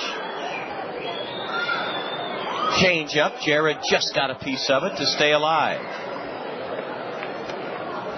We ready, John? We're all set. American League, 4 games, 1's the final. Detroit over Cleveland 5-4.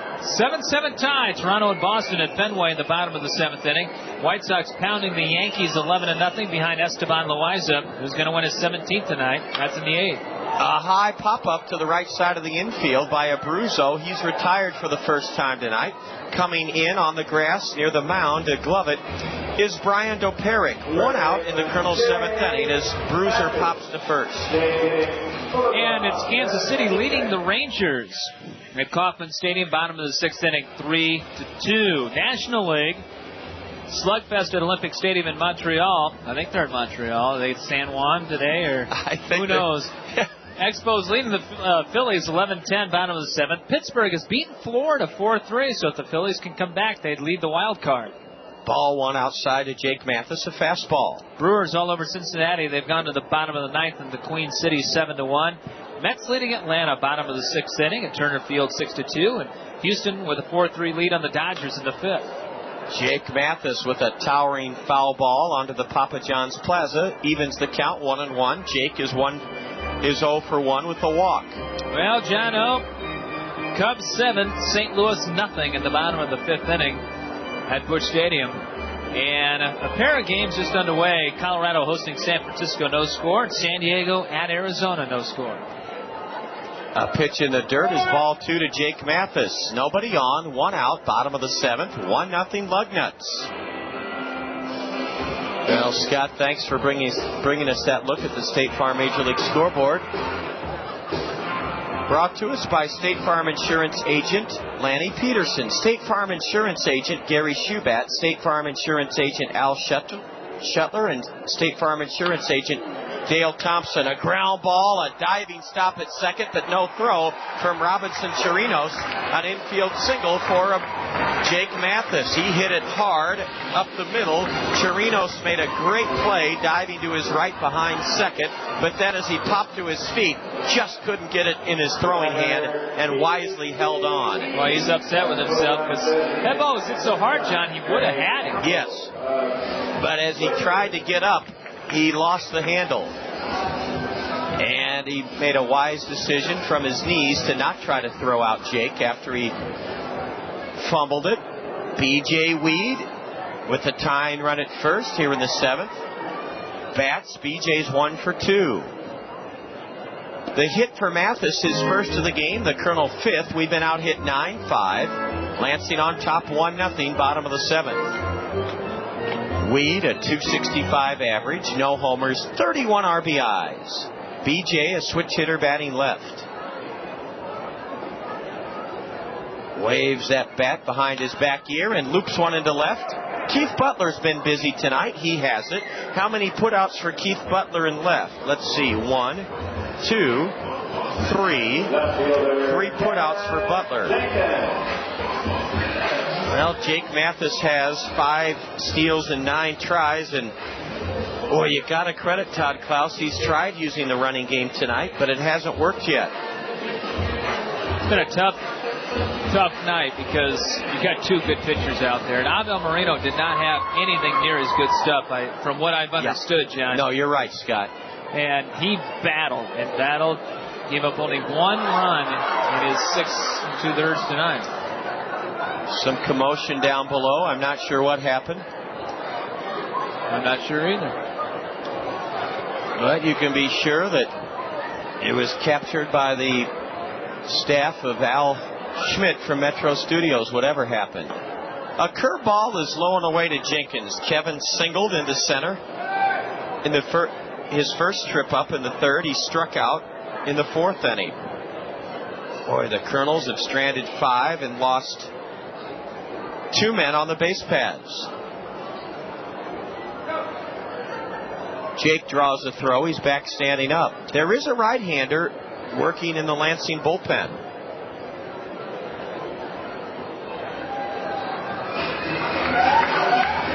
Hard to pick the numbers up on these Lugnuts.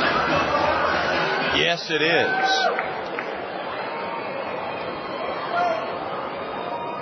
It's B.J. Bennick, a pitch low, a throw to first, and Mathis just got back in time. Boy, Jake would have been a dead duck if that pitch or if that throw was on the bag. Well, the rally monkey from Edison International Field is popping up and down on the Rockwell Collins game link. A direct satellite link to the rally monkey in Anaheim. Kids responding to the monkey jumping in the plaza section. I always thought that was the best form of learning, Scott. Monkey see, monkey do. With the monkey. Yep. There's the rally monkey on the Rockwell Collins game link. Then the Colonel flash to kids all over the ballpark jumping up and down. 6 little girls on the Randy Keel Confidence Picnic Pavilion.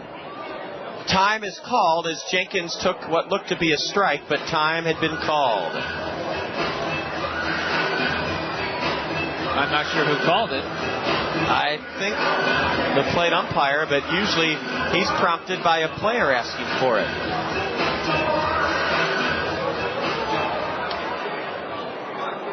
Mathis, the tying run at first, 2 out, bottom of the 7th. Kevin takes a strike, a throw to first, and again, Jake just got back in ahead of the throw by the catcher, Jose Reyes. Boy, I'll tell you what, this Rocky Cherry is drenched in sweat in his gray road uniform. He takes his black cap off, walks behind the mound. He has really been something here tonight. Yeah, he has worked hard, and he's a big guy out there. Well, I was going to say, Scott, he's a workhorse. That guy is a workhorse. Well, he's used to it pitching in Norman, Oklahoma, though. The 2-2. Swing and a miss by Jenkins. Strike 3, and that ends the Colonel 7th inning. The strikeout for Rocky Cherry, his 3rd of the game. A night of frustration so far on offense. The Colonels are only a run down, though. In the 7th inning, no runs. 1 hit, an infield single by Mathis. There were no Lansing errors. The Colonels leave 1, have stranded 6. We go to the top of the 8th inning with Lansing still clinging to a 1-0 lead. You're listening to Colonel Baseball on the Zone.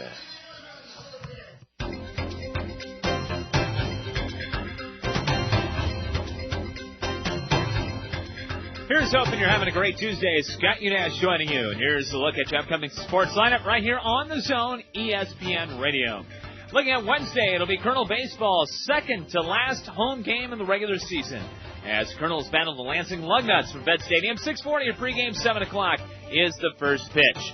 Then on Thursday, the 28th, it will be Fan Appreciation Night out at the ballpark. Final regular season home game. Colonels take on the Cubs, Class A Midwest League affiliate Lansing, again at 6:40. 7 o'clock first pitch. Making plans to head out to the ballpark. Friday, it'll be baseball and racing. We get things started at 6:40. Colonels at Clinton, start of an important 4-game series to close out the year at Alliant Energy Field in Clinton. 6:40 pregame, 7 o'clock first pitch. Right after that, it's out to Hawkeye Downs for Friday night feature racing, second to last racing night of the year. ESPN is your nightly home for everything baseball with Baseball Tonight. Helton, exit, stage right. Featuring the day's web gem highlights and monster shot roundup. Matsui, unloaded. Check out who's hot and who's not as we take you around the league and touch them all. With unparalleled coverage by Peter Gammons and Carl Rabbit. And double play, third. An analysis from 3-time Gold Glover Harold Reynolds and former manager Bobby Valentine. I like what I see. Play catch-up ball every night with Baseball Tonight. All season long on ESPN and ESPN2.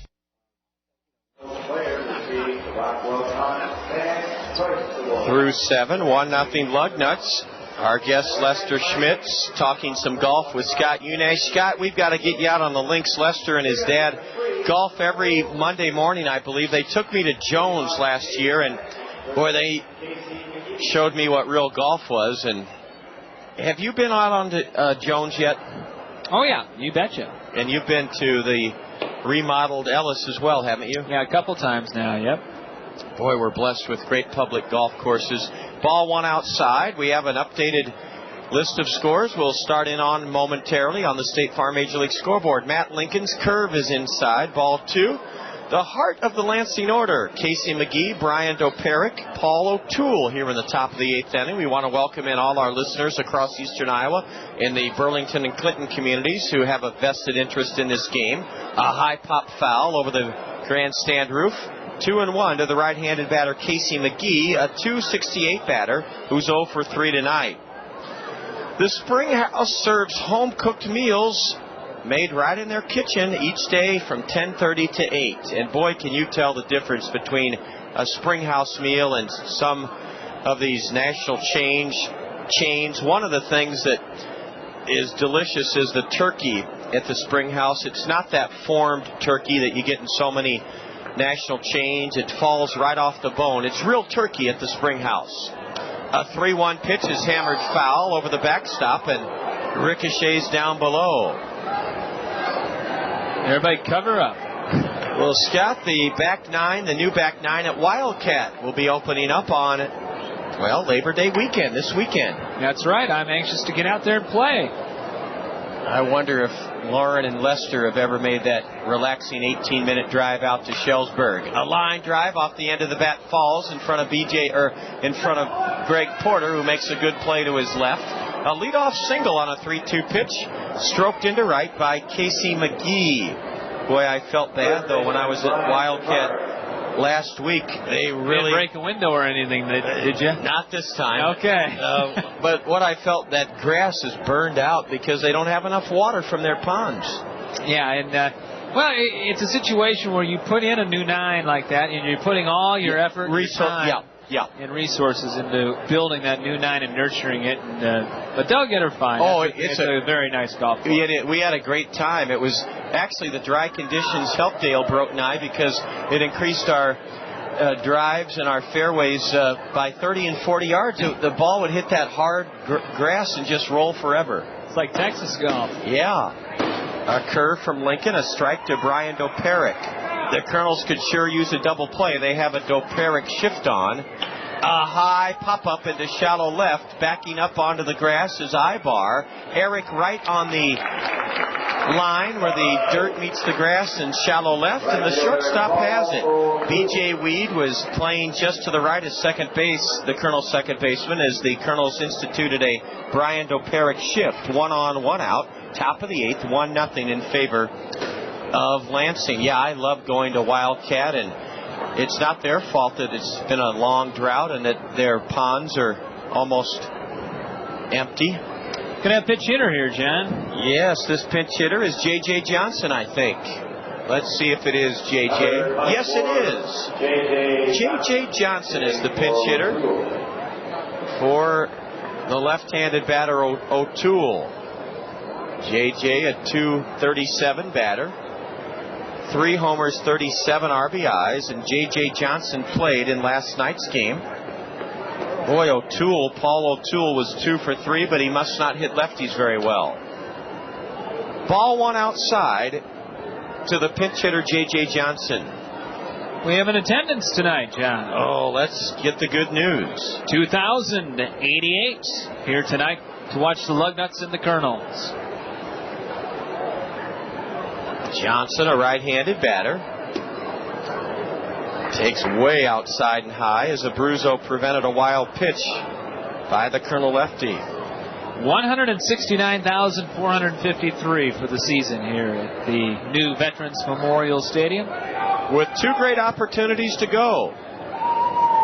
Tomorrow night, United Way night. Thursday night, Fan Appreciation night. 7 o'clock starts. Let's get 175,000 before the year's done. I know we can do it. A strike to J.J. Johnson. He was 1 for 4 last night. Scored twice. And Eric Ibar robbed him of a bases-loaded hit that would have given Lansing the lead in the top of the 11th inning on a spectacular diving play at shortstop. A throw to first, and back safely is Casey McGee. Lincoln working slowly to the pinch hitter, J.J. Johnson. A high pop foul off to the right. Well, Scott, thanks to State Farm Insurance agents Lanny Peterson, Al Shetler, Gary Schubat, and Dale Thompson, another revised look at the State Farm Major League scoreboard. Yeah, the American League, we told you that final. Detroit beat Cleveland 5-4. They've gone to the top of the 8th now, and Toronto beating Boston at Fenway 12-7. White Sox bottom of the 9th leading New York 13-2. A curve, and that one sprayed into the net behind the plate, strike 2. So the 13-run pool is going to be probably won tonight. And Kansas City has now jumped on Texas. It's 9-2 in the bottom of the 7th inning. That would keep the Royals a game behind the White Sox. Minnesota's at Anaheim later. Baltimore at Oakland, and Tampa Bay at Seattle in the American League.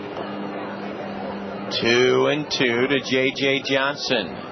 He's in his 4th year of professional baseball. .240 batter in a full season with the Lugnuts last year. 2 homers, 56 RBIs. National League, Montreal still leading the Phillies 11-10, bottom of the 8th. Pittsburgh has beaten Florida 4-3. Milwaukee has beaten Cincinnati 7-1. Johnson, a double play ball. Lincoln spears it, throws to Ibar out. Throw to first, not in time. Not in time. And I hope that Eric's all right. He really got leveled by Casey McGee.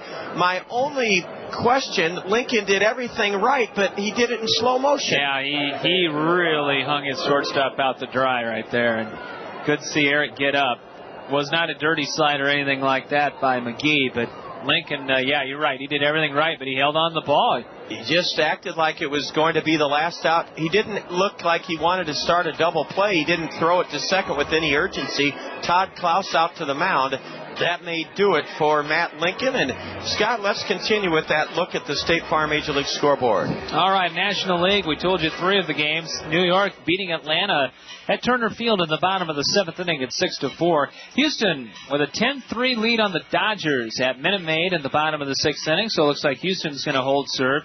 Chicago bottom of the 7th at Busch Stadium leading the Cardinals 7-1. San Francisco leading Colorado 1-0 bottom of the 4th, and San Diego and Arizona underway. It's the Diamondbacks in the bottom of the 2nd inning with an early 2-0 lead on the Padres, who made a couple of trades today.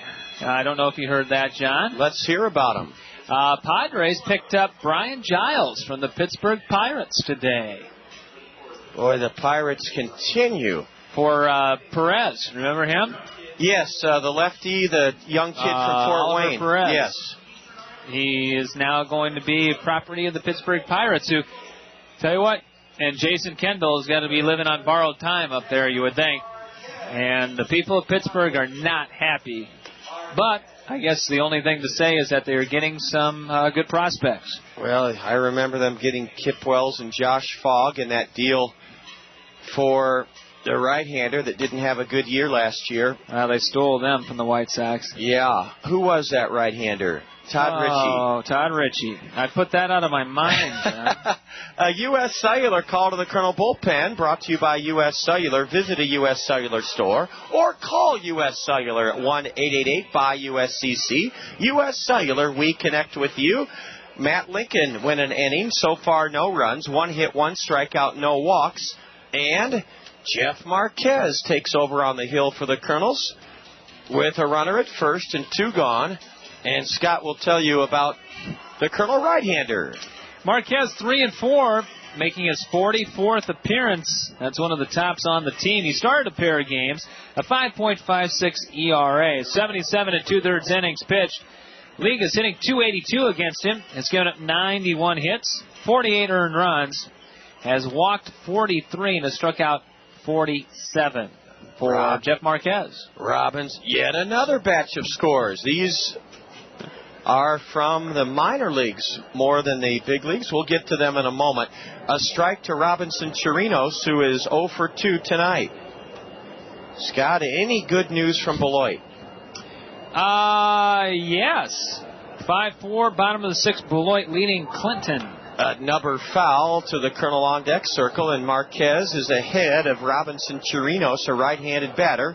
0-2. How about the Bees playing West Michigan in southeastern Iowa? The Bees are losing 8-1 in the 9th inning. We've got a great chance now. We got a chance tonight. Peoria's winning in the bottom of the 7th, 5-2 against the Bandits. Jeff Marquez is ahead of the batter, 0-2, Chirinos. A curve is outside. Jeff last pitched Saturday night in a Kernel loss to Beloit. He went 3 1/3. Only gave up 1 run to the Snappers on 3 hits, struck out 1, walked 1. A long stint Saturday night for Jeff Marquez.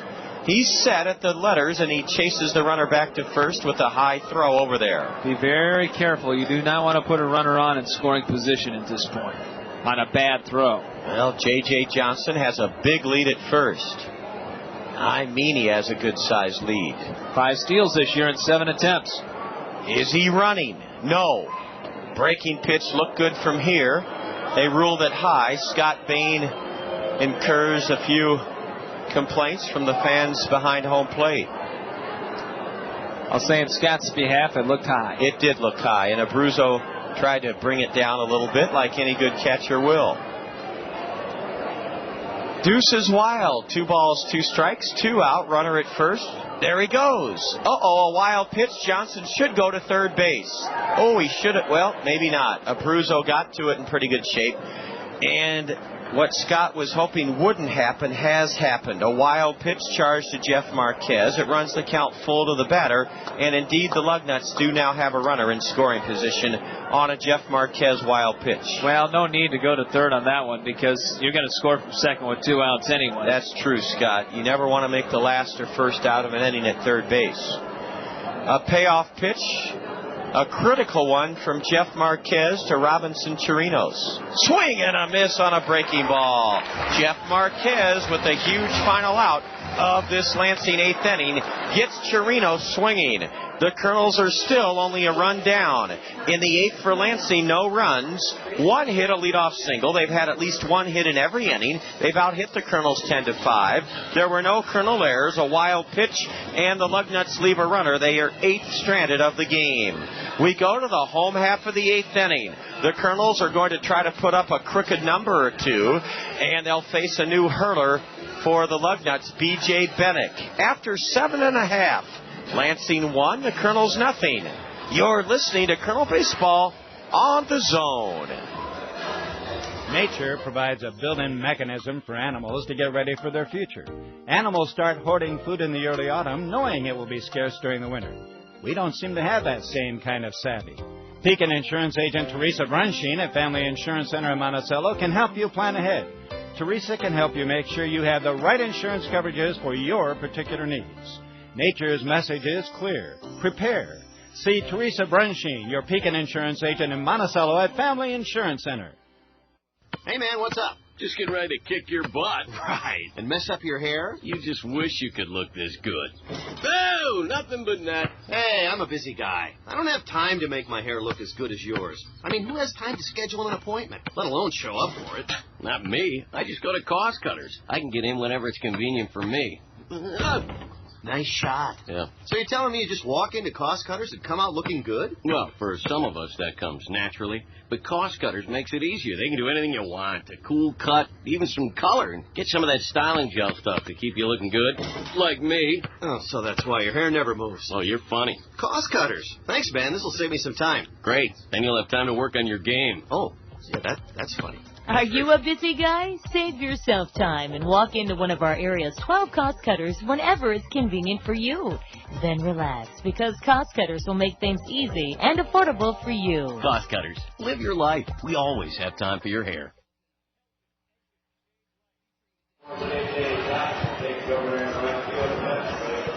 Bottom of the 8th, 1-0 Lugnuts. Paul O'Toole was pinch hit for in the Lansing 8th inning. J.J. Johnson is in right field for the Lugnuts. And what a start for Rocky Cherry. He goes 7 innings, Scott. Certainly did, and he was outstanding. 7 innings pitched, gave up 5 Kernel hits, walked 2, struck out 3, threw a wild pitch, and did not give up a run tonight.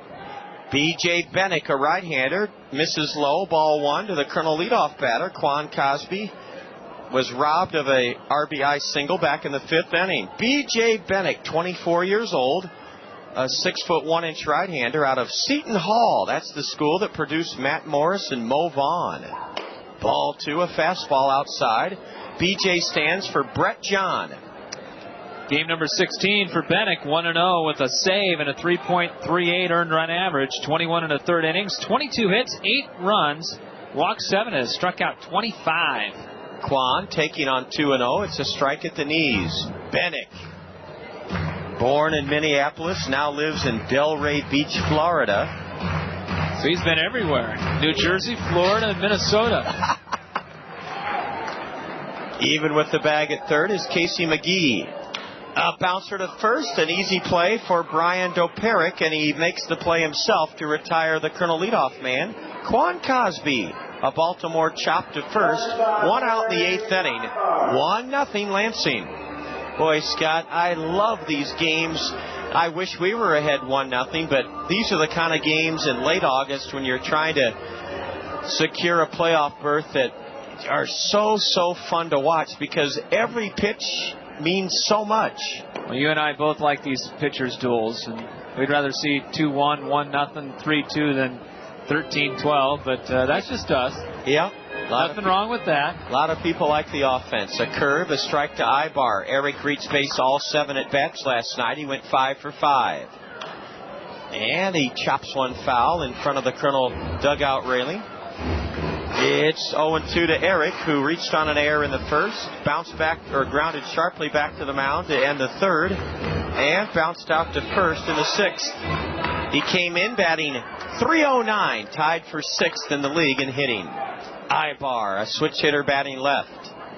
Swings late and misses, strike 3. So B.J. Bennick is picked right up where the starter, Rocky Cherry, left off.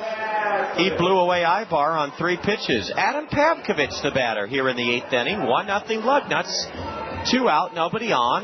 The Colonels send Pavkovich to the plate. Adams 0 for 3, batting .350. Top of the Colonel order, 1, 2, and 3. John 0 for 11 tonight. And that's after an 18-hit performance last night. Friday night, the Colonels had 17 hits. Sunday, 18 hits. Last night, 18 hits. Tonight, only 5. A curve is a strike to Pavkovich from Bennick, B-E-N-I-K. Cubs took him out of Seton Hall in the 23rd round in 2001. Lansing has a big, tall right-hander in their bullpen. Ball 1 is low to Adam. Tall is the correct word. Boy, they got a lot of tall guys. 6'5", 6'2", 6'6", 6'5", 6'9", 6'2", 6'5". And the man warming up for the Lugnuts is Jason Wiley, who pitched here last night. A strike on the outside corner at the knees. Pavkovich didn't like the call by plate umpire Scott Bain. Adam in the hole, 1-2. Base is empty, 2 out, bottom of the 8th. The only run in this game belongs to Lansing. They scored it in the 3rd inning. A pitch in the dirt evens the count to Pavkovich, 2-2. Tomorrow night, the gates open at 6, and the first 1,000 of you Colonel fans will get a Colonel t-shirt thanks to the great folks from United Way of East Central Iowa. Adam waiting for the 2-2 from the right-hander. A base hit into left center over the shortstop's head in front of the left fielder. He broke his bat, but he's the tying run at first for the league's leading hitter, Kayaspo. Scott, in the last situation like this, you predicted a hit and run. I think we're going to see another hit and run attempt. Yeah, I think we're going to see something because Alberto is a good hitter, and he's a real good hitter when you put people in motion defensively. Because he's got a knack for finding the hole that's created. Yes. The all-time single-season leader in hits. He established that mark last night with 3. Alberto Kayaspo is 1 for 3 tonight. He singled his last time up. Pavkovich is not running. And a breaking pitch is high and outside to Alberto. King Kayaspo. That's what James Rowson, the Colonel first base coach and hitting instructor, calls Alberto. King Kayaspo. Pavkovich has lengthened his lead slightly from first. He's the tying run at first. He's not running. And a pitch is fouled in the air. Out of play to the left. Strike 1 to Alberto. Bottom of the 8th inning. 1-0 Lugnuts. I wonder if Alberto's driving people nuts in the dugout. You get to play every day and you're DHing tonight. Managers complain, you drive them nuts. A throw to first and diving back in is Pavkovich. Well, I remember a baseball card I had back in the mid-'60s, and it was entitled Manager's Dream. There should be a baseball card with Kayaspo and Ibar on it that says Manager's Dream. The 1-1. Inside, a throw to first, and Pavkovich just got back again. Boy, the pitch, first of all, Kayaspo stands right on top of the plate. That pitch could have been a strike. It was inside for a ball. And once again, Scott, Jose Reyes whipping throws to first base, and he almost got Pavkovich. Almost got that, but boy, you better have a lot of confidence in your first baseman, because you throw that down the right field line, and it might be 1-1. Yep, Pavkovich would score. I think Adams running. He's not. And a line drive foul. This one onto the Randy Keel Confidence Picnic Pavilion. Man, Kayaspo has the quickest set of hands where he hits the ball wherever it's pitched, and he has so much confidence in his approach. I don't know where you pitch him. I don't think there's a weakness. There's no hole in his swing. Bennick throws to first, and diving back safely is the tying run, Pavkovich. I really don't know where you would pitch him. He goes the other way when you throw it outside. He's got quick enough hands, he can pull it down the line. And he usually doesn't get himself out. Another throw to first. It was close, but Adam got back safely. The rally monkey is hopping up and down on the Rockwell Collins game link.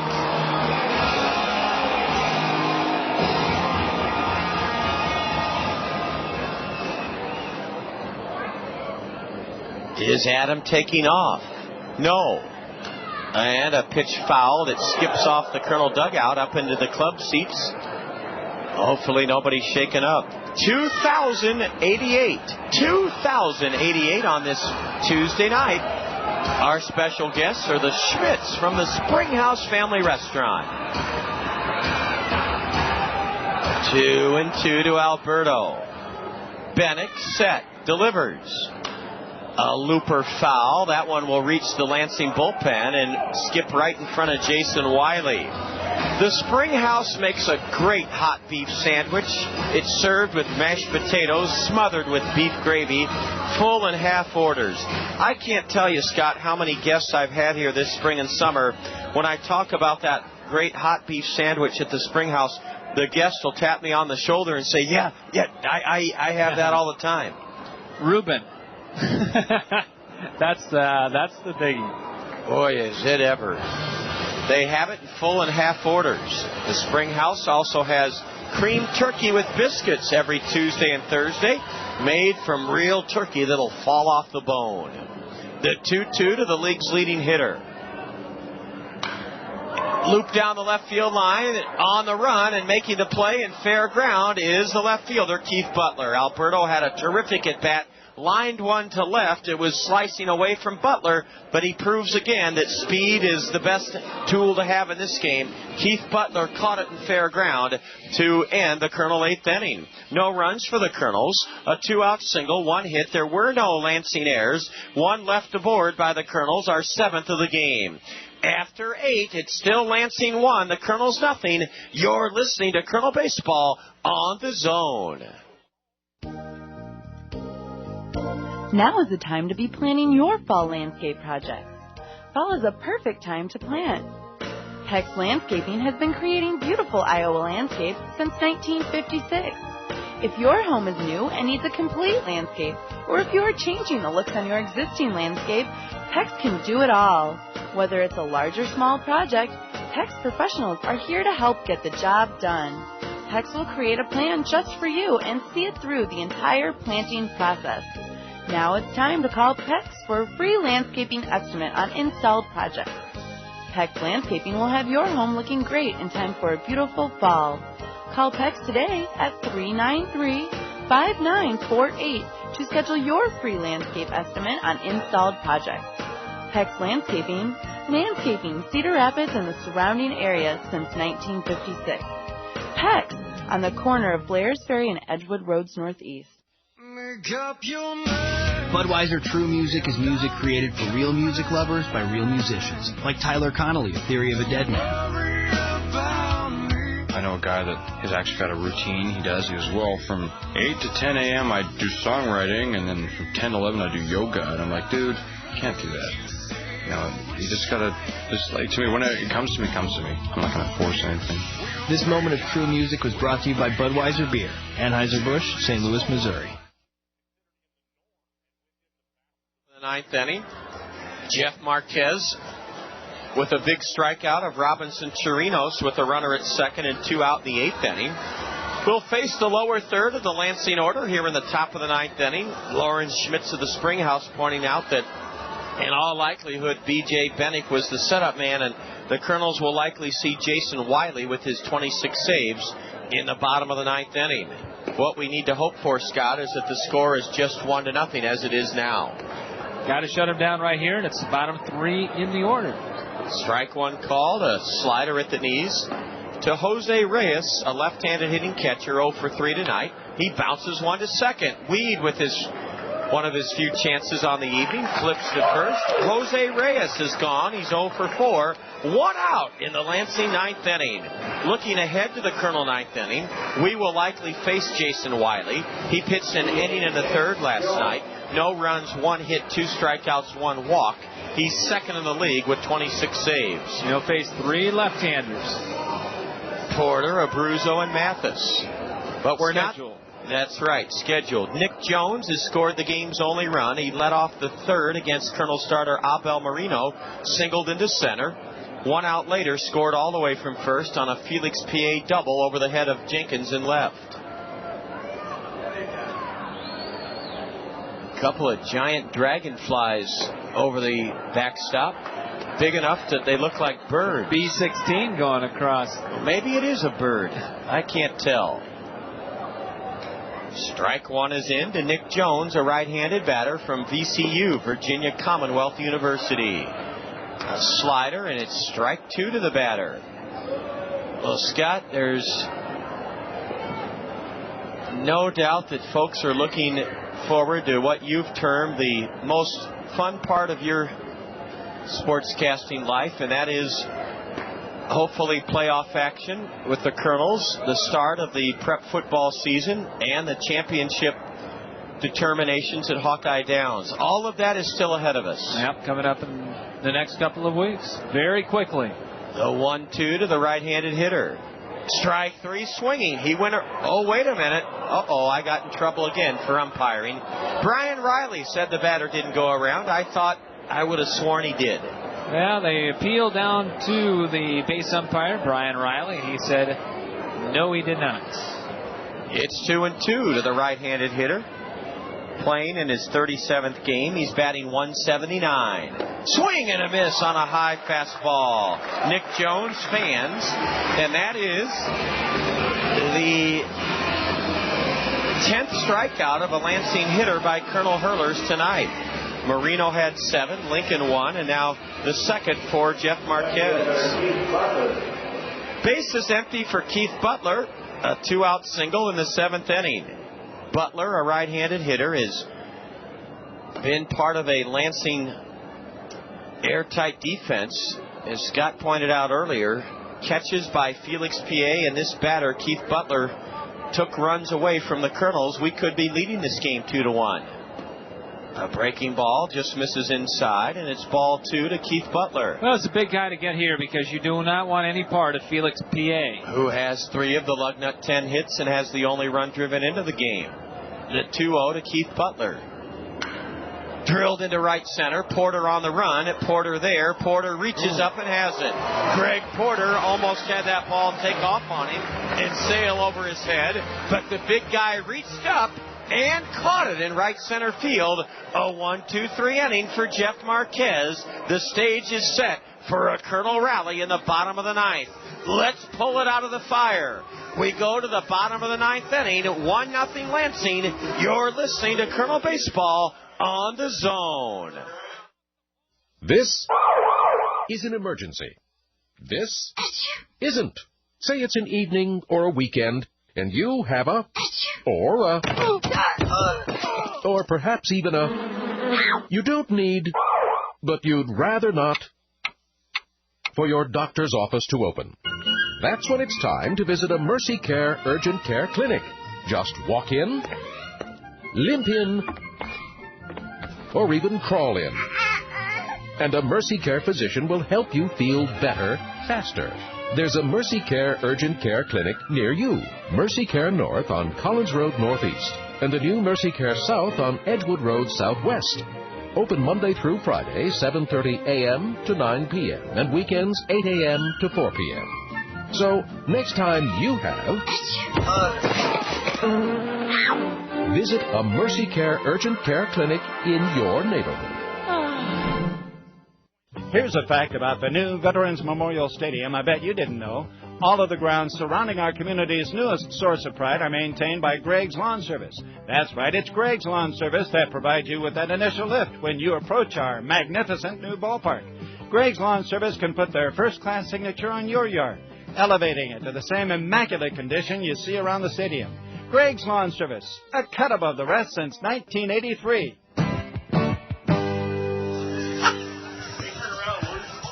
In the hole. Here we go to the bottom of the ninth inning. We continue to share laughs with the Schmitz family from the Springhouse Family Restaurant. Lauren Schmitz is here with his wife Lois. Jill and Lester are here with their son Keith. We go to the bottom of the ninth inning. Jason Wiley, Scott Unash, is not easy. Tough cookie. 1-2 on the year. 1.44 ERA, 26 saves, second in the Midwest League. 56 1/3, so he's durable. He's given up only 34 hits, 9 earned runs. Has not given up a home run yet this year, John. 21 walks and 50 strikeouts. In the league, hitting 169 against this big, tall right-hander. Wiley 6'5", 235. And he misses inside with a breaking pitch to Greg Porter. He's from the University of Utah. A Cub 12th round pick last year, Jason Wiley, W-Y-L-I-E. Porter tonight has been held hitless, hitting .304. A ground ball up the middle. Buck Coates far to his left has it. Throws in time.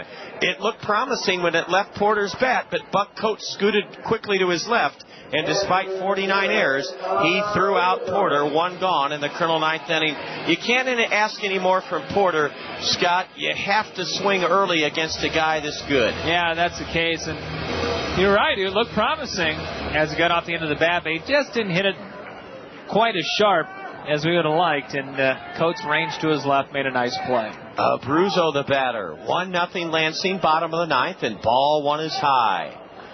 The Kernels will try to rally after a thrilling 11-inning 7-6 win last night. We were here till 3 minutes till 1 o'clock in the morning due to the extra innings, an injury to an umpire, and a rain delay. The 1-0 strike. Ball too low. Ball too low to Abruzzo. 6 hits for the Kernels, 10 for Lansing. They lead at 1-0 in the bottom of the ninth inning. This crowd is still rooting hard. So are we. The 2-0 to Jared. High ball 3 to Jared Abruzzo. If he reaches, expect a pinch runner. It would likely be, well, now wait a minute. It couldn't be Dvorsky. It couldn't be Caleb Mayer, perhaps? No, not Caleb's strength is not his speed. Not Abram either. Ball 4, Abruzzo. It could be a pitcher, Scott, because Abram, if you've lined up Abram Mayer. Well, we'll find out very quickly because we are going to have a pinch runner. If you lined up the extra men who tonight are Mayer. Looks like it's going to be Alex. Well, Alex runs. No, now Dvorsky's getting a bat out. There's somebody going to run. It is Alex.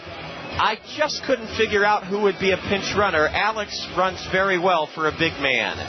Alex Dvorsky is the pinch runner.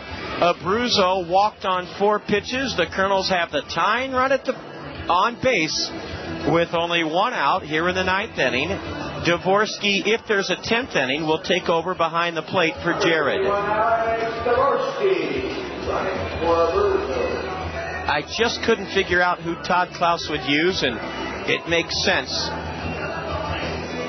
Because Dvorsky would win a foot race against Mayer, Abram, and Abruzzo. And you don't want a pitcher out there. No, he's going to get injured. The first pitch to Jake Mathis, left-handed batter. Fastball, strike at the knees, inside corner. Jake reached on a base hit his last time up. He's also walked tonight, and he had a base hit taken away from him in the second inning on a diving catch in center by PA. So Jake's had a good night at the plate. Dvorsky, the runner, the pinch runner at first here in the ninth inning. The 0-1 to Mathis. Swing and a tip foul, strike two. Boy, poor Jake. He's going to have about 3 or 4 welts at various parts of his lower extremities because he has put target practice on himself tonight off foul balls. Felix PA is pulled around into left center, once again playing shallow. If Jake could drill one into the right center field alley, the pinch runner of Dvorsky would score and tie the game. Jake is down in the count to Jason Wiley, 0-2. Here's the 0-2 pitch. A tap foul to the on-deck circle where B.J. Weed waits. Kernels trail 1-0 in the bottom of the ninth inning, have the tying run. Pinch runner Alex Dvorsky at first with 1 out.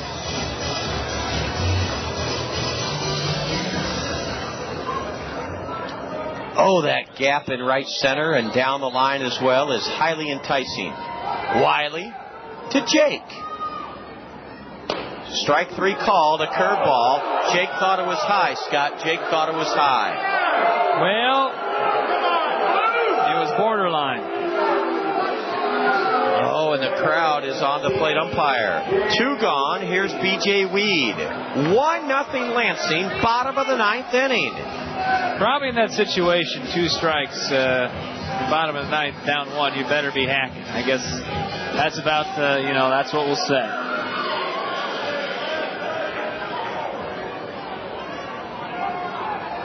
B.J. Weed has one of the Kernels' 6 hits.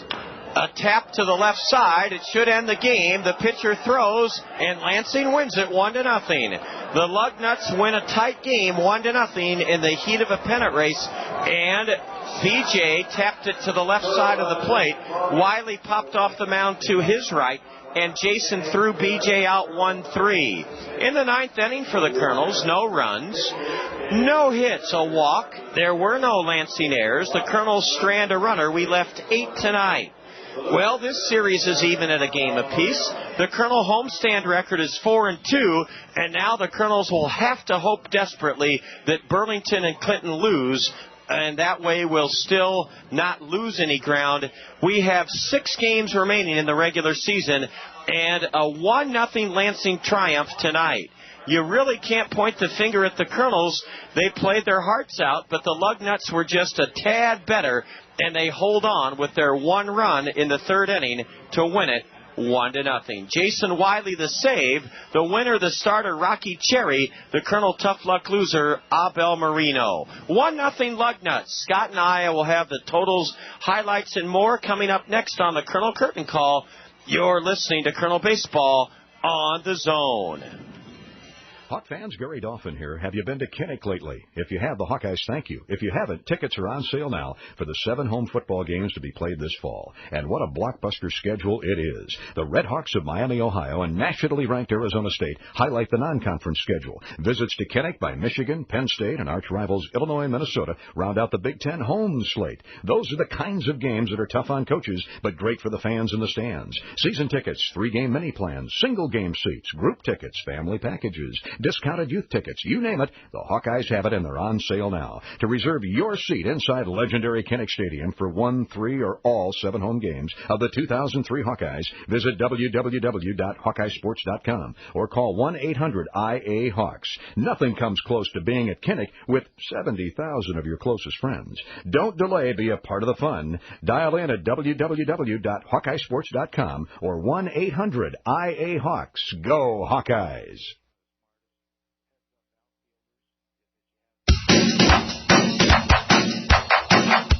Time for the Kernels Curtain Call, right here on the Zone, ESPN Radio 1600 AM. with a recap of all the action, the State Farm Major League scoreboard, plus a look ahead to the next Kernels game. Let's rejoin the voice of the Kernels, the one, the only John Rogers, here on The Zone, ESPN Radio, 1600 AM.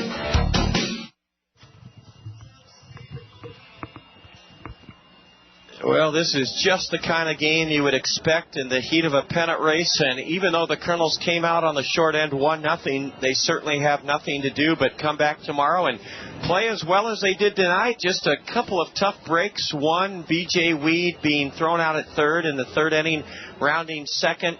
He tripped and didn't go all the way down, but was thrown out. The Lugnuts made a couple of dandy plays to end Kernel threats with good catches in the outfield in the second and fifth. And Scott, it won't take long to wrap this one up, but again, we have to remain positive because the Kernels did nothing tonight that could be characterized as beating themselves. They played very well. Oh, it was a great game. This is a game you love to call as you get to the end of the season, a 1-0 game. Let's face it, both teams, like you said, had opportunities and nobody could capitalize. Good pitching tonight and some good defense beat some good hitting. That's all there was to it. The only run of the game came in the third inning for Lansing. In fact, all the highlights coming in the third inning. It was a scoreless game. Nick Jones, the designated hitter for the Lansing Lugnuts against Abel Moreno, the Kernel starter, singled to center field to lead off the top of the third inning. After a Keith Butler strikeout, Felix P.A., the high prospect in the Cub organization, come up and laced a double to left center field. That scored Jones all the way from first base. PA's 44th RBI of the year, and it was 1-0 Lansing. And then Abel Moreno got out of it with a couple of strikeouts, but the damage was done. We go and shift the scene to the bottom of the third inning. B.J. Weed led it off for the Kernels. The switch hitter reached on an infield single. Kevin Jenkins then hit a shot up the middle to center field for a base hit. B.J. Weed read it beautifully, but as he rounded second base on his way to third, stumbled and fell down, got back up, but by the time he reached third base, Felix P.A. threw him out on an 8-5 putout.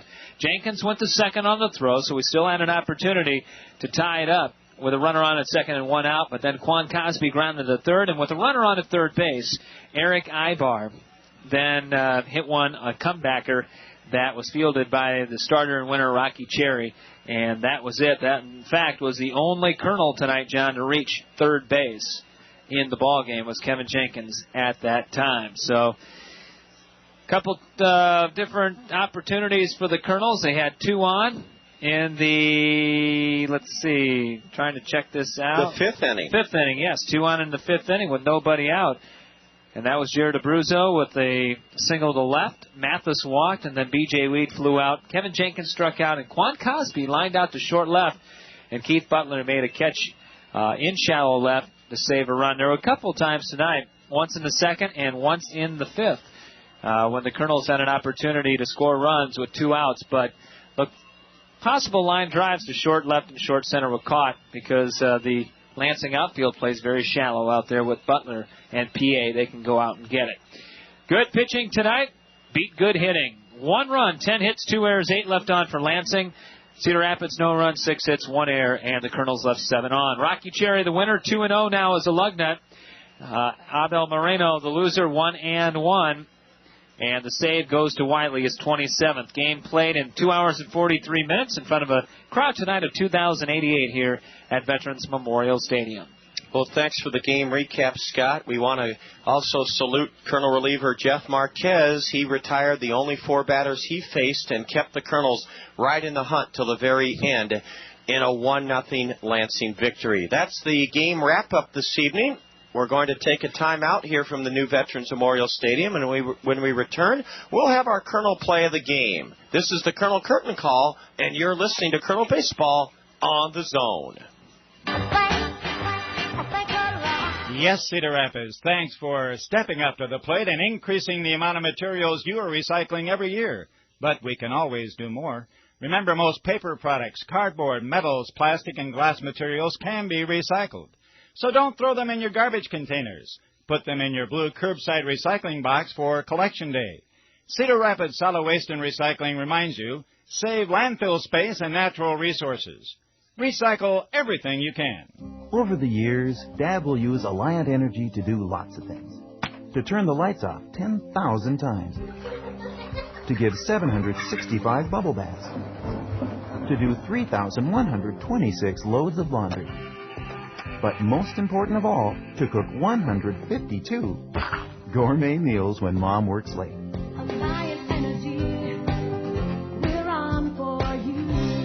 To learn more, call 1-800-ALLIANT.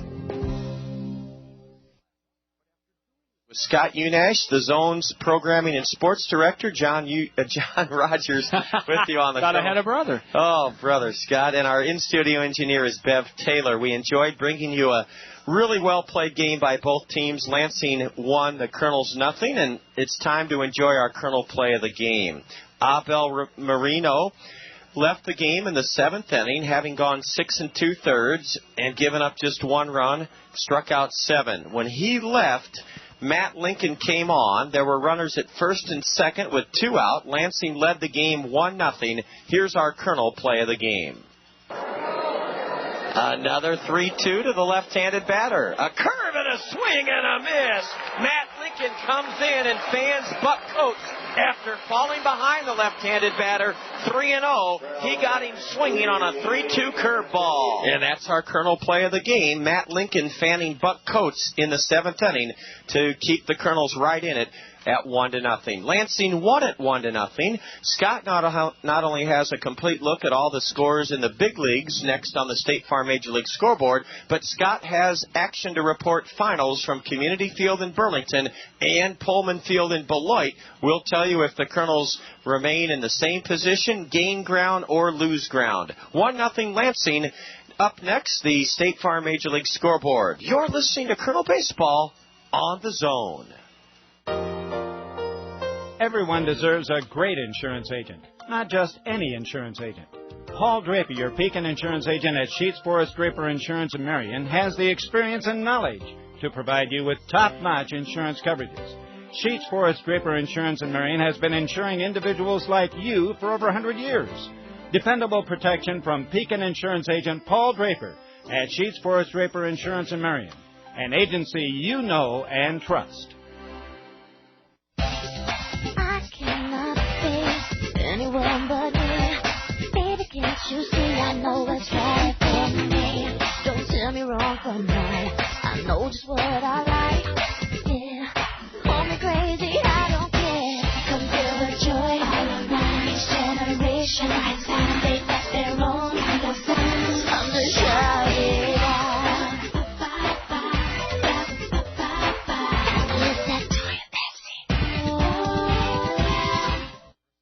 Tuned to the Colonel Curtain Call here on the Zone, ESPN Radio 1600, KCRG, Cedar Rapids, Iowa. Special thanks to the Springhouse Family Restaurant. Their owners, Lauren and Lois Schmitz, Lester and Jill Schmitz, and son Keith Schmitz were here as our guests this evening. We witnessed a wonderful ball game, 1-0 Lansing. Well, Scott, what should we do first on the State Farm Major League scoreboard? Give the big league scores or keep our listeners in suspense as to what happened in Burlington and Beloit? Now, let's just throw out the Midwest League scores here. Okay, brought to us by State Farm Insurance agents Gary Schubat, Al Shetler, Lanny Peterson, and Dale Thompson. All right, the scores you want to know in the Midwest League. The Biggies at Beloit tonight. The Snappers beat Clinton 5-4. And at Community Field in Burlington, West Michigan helped us out by beating the Bees 8-1. So basically the only thing that changed was we lost one game to accomplish the feat.